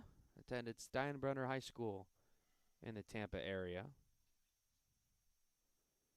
He's on to try and protect a 2-run deficit for Pasco Hernando State. He'll face the middle of the order. It'll be Pagozzo, Dingus, and Absher. It just seemed like an inning ago this game was about to get out of hand, and that bottom of the 4th inning, TCC had multiple opportunities to score more than one, but now we're looking at a 5-3 ball game. It's curious because situations change so many times in baseball. There's momentum in the game, but it swings so much, and it's really hard game to figure out, to be honest with you. First pitch here from Lee. Whoa. And that one is ripped up in the air, but looks like it's going to go foul. It does. It gets out of the ballpark, though. If it was fair, it may have been gone. Would have been the first home run of the year in this ballpark. For any team. That's true. You mentioned maybe some meat left on the bone in the 4th. They ended up getting a run across, but they had the bases loaded with only 1 out, and the second baseman, Justin Cruz, laid a double play ball on the ground that the Bobcats were able to convert on. The 0-1 now from Lee, and that's a looping kind of slider into the zone for strike 2. Pagozo today, 1 for 1, a single in the first, got hit by a pitch in the third, and walked in the fourth. So he's reached base all 3 times. And laces that one into center field. Murphy is under it, and he gets that one in the bottom of the mitt for out number 1. And as a coach, obviously, it's not the result you want, but that's the process you're willing to take. And get the ball up the middle, try and keep it, in a line drive scenario. That's a good poke, as we'd say in the baseball community from Pagozo there. Up now, the left fielder Marcos Dinges. He's got 3 RBIs on the day.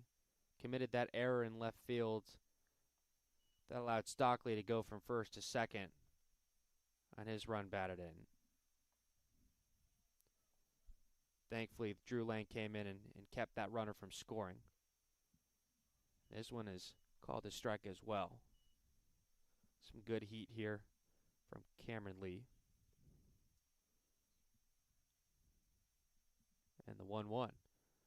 Off speed there and dropped out of the mid of Garcia. Now it'll be 2-1.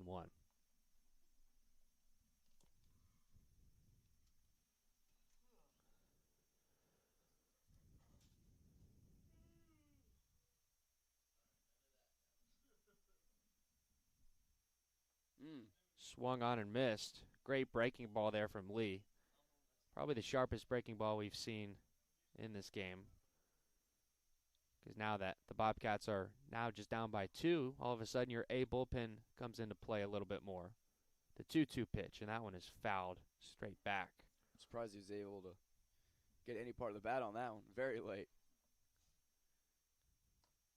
But new life nonetheless. He does stay alive.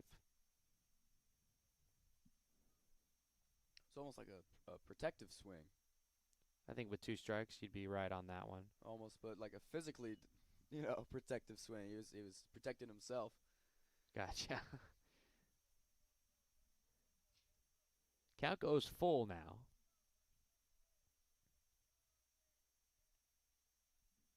Here's the payoff. Swung on and missed. That beautiful sweeping slider by Cameron Lee gets Marcos Dinges to fan, and with 2 outs and the base is empty, it will be the DH Caleb Absher. Absher today 0 for 1, a fly out to center, but a couple of walks. Very patient lineup top to bottom. They're certainly being challenged by a great reliever right now in Lee. We'll see how Absher does against him.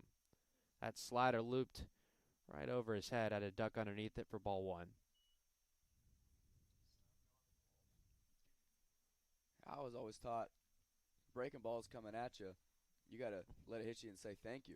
Not very often that comes your way, a soft ball with an opportunity to get a free base. Garcia drops a fastball on the outside, but it's still called a strike. Somewhat rare instance of that. The 1-1 pitch now. And that one is inside, and it's going to brush him up.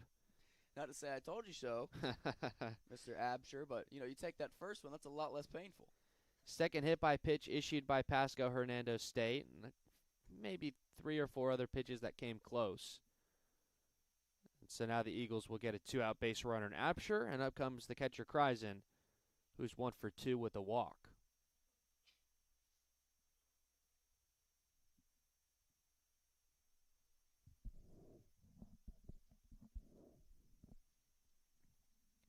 Bottom of the 6th, 5-3 is your score. Eagles jumped out to a commanding 5-0 lead, but in the top of this inning, the Bobcats responded with 3 of their own after the Eagles went to the pen. Kreisen showed bunt but pulled back. Strike called anyway, it's 0-1.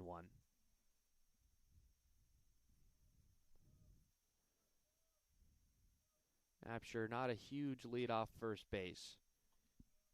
Got Stockley holding him on there. Pitch now from Lee, and that one is a ball, but the runner's going to go, and the throw is in time. They get the tag down, so that will end the inning. The Eagles get a 2-out hit by pitch, but can't do anything with it on the caught stealing. 5-3 is your score. Heading into the 7th, you're watching TCC Baseball on tcceagles.com.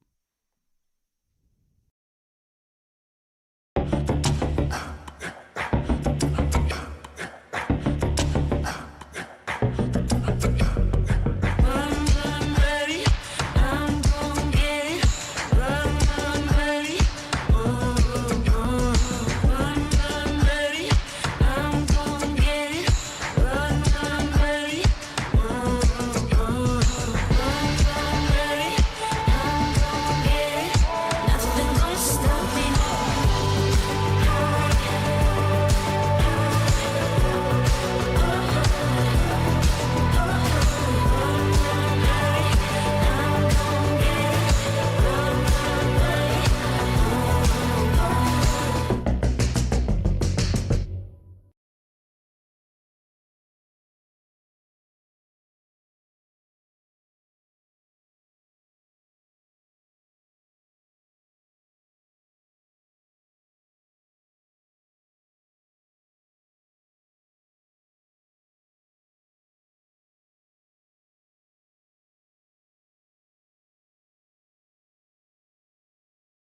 Top of the 7th now at Eagle Field. I was remiss to not mention that this is a 7-inning game, as we've got a triple header today at Eagle Field. This is the lone game for TCC on this Saturday. So that explains why Drew Lang, the closer, came on to get out of a jam in the 6th to get the final out, and now comes into the 7th to try and close things out for his second save of the year. It'll be a pinch hitter for the Bobcats. James Strome steps in, lefty on righty. And kind of backtracking as well, it also understands why they took out Firevid so early. That's true as well. Strome, freshman, 6'3", from Steinbrenner High School as well. Nice fastball there by Lang, but taken off the plate. 1 ball and 1 strike. Pasco Hernando, well known for their Steinbrenner pipeline. Clear connection. Same part of the state, relatively speaking, probably maybe 30 minutes, 45 minutes apart from each other. Ground ball gets through the right side of the infield and trickles in to the outfield grass. So an infield, or a leadoff single rather, for the pinch hitter James Strome to get things started in the top of the 7th, and now the Bobcats go to the top of the order. Nick Plasted comes up. He's 0 for 2 with a strikeout. Worked a walk in the 3rd. Tying runner at the plate, though. That is true. Things get a little more interesting here as the Eagles try and close out their 3rd win of the season.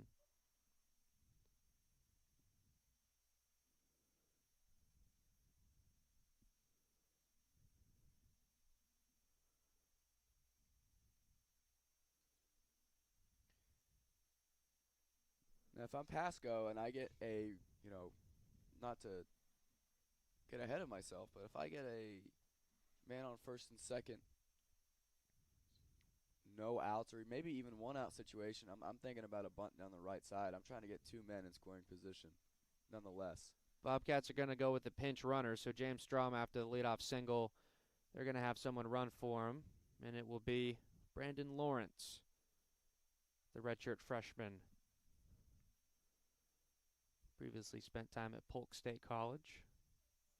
He's an outfielder, so he's got some speed there. 2-run deficit, though. Nick Plasted at the plate. First pitch to him is high.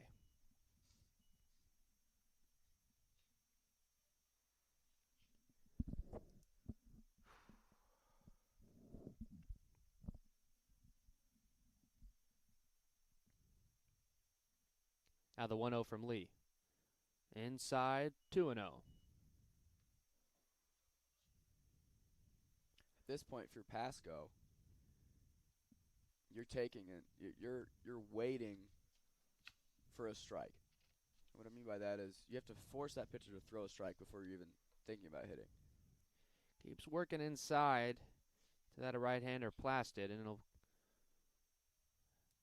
now go 3-0. You're down to your last 3 outs. Obviously, it's a 3-out count now, but you're down to your last 3 outs. The last thing you want to do is give a first pitch out. And a 4-pitch walk issued to the leadoff man. Moves the pinch runner over to second base.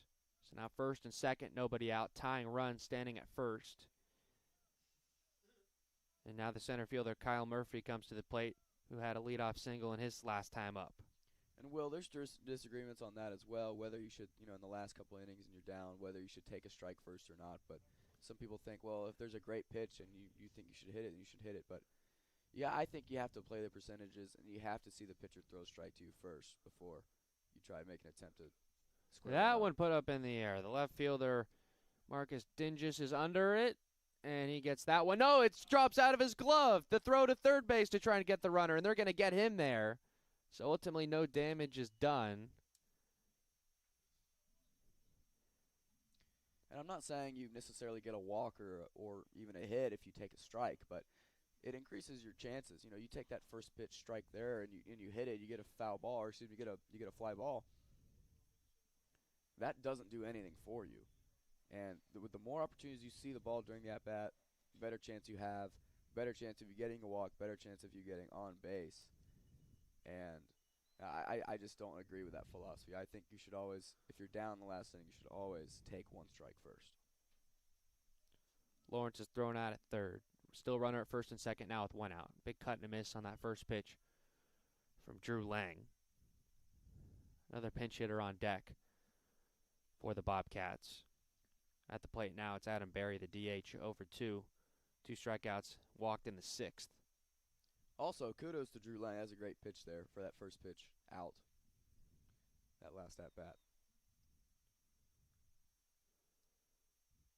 Eagles trying to close out this 7-inning victory on this Saturday afternoon. They lead 5-3. 2 outs left to get with their closer on the mound. The 0-1 pitch.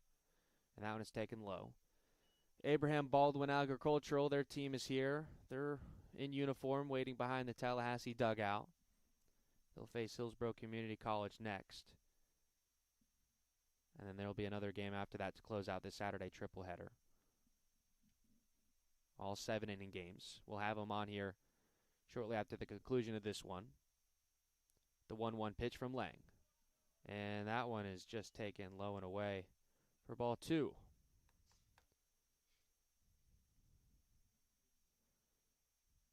Plasted at second, Murphy at first. Murphy would be the tying run.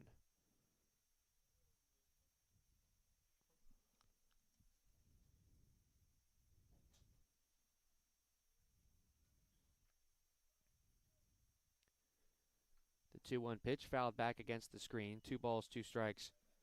Now is the count. This Lang likely look to go to the put away here.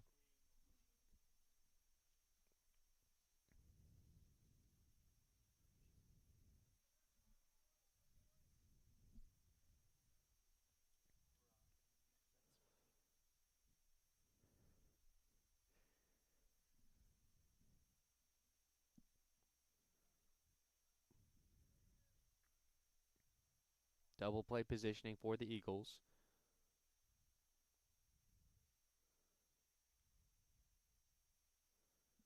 Against the left-handed bat, Adam Berry. Mackay Johnson not really holding on. Murphy at first. Drew Lang steps off, and Plasted steps back to second base.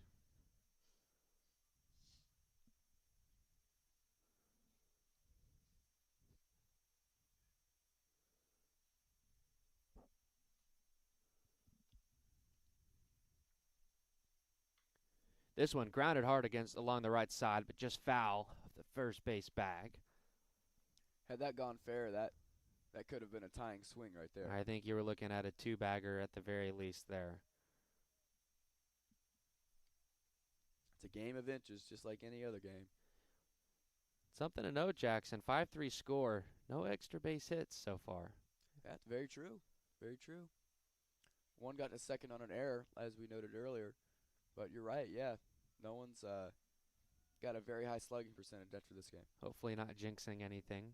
2-2 upcoming from Lang. That one is fouled back along the left side. Almost hitting our camera again. Always tense up a little bit when that ball goes behind, up top on the press box.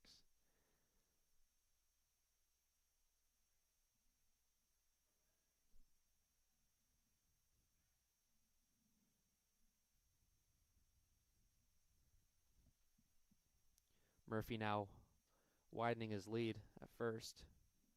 Pitch from Lang. Swung on and missed. Great pitch. For strike 3. And now the Eagles are 1 out away from a victory here. That ball had a little extra oomph on it than we've seen. Great put away from Lang there. As you see why he's the highest of the high leverage guys on this roster. Really showing his stuff here. He's tasked for basically getting a 4-out save. Finished the 6th. Came out with a man on second and 2 outs, and a nice defensive play by Smashowski to get him out of it. Sean Sullivan now, the right fielder, steps in. The final gasp for the Bobcats. 0 for 3 with a couple of strikeouts. First pitch taken off the plate for ball 1. That's awful close there. But no, he's been calling it fair most of the game, I'd say.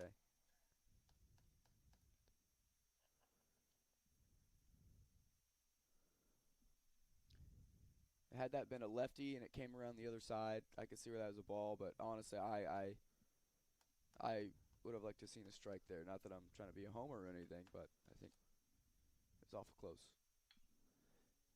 And that one is picked up by the third baseman, and he's going to step on the third base bag to close out this game.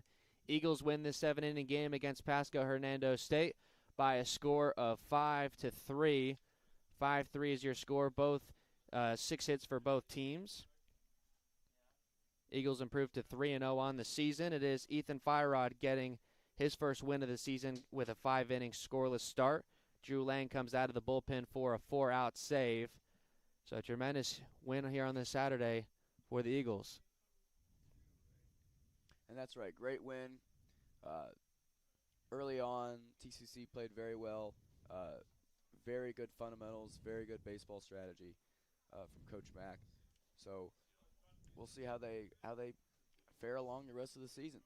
High fives and handshakes for the victors in front of the Tallahassee bullpen. That's going to do it for this broadcast. We've got a couple of games coming up, as I mentioned. Will be broadcast on our airwaves on tcceagles.com and on YouTube. It'll be Hillsborough Community College going up against Abraham Baldwin Agricultural, and we'll have another game after that one as well. So with everyone up here in the press box helping us out, this is William Haynes alongside Jackson Bakich signing off for this win.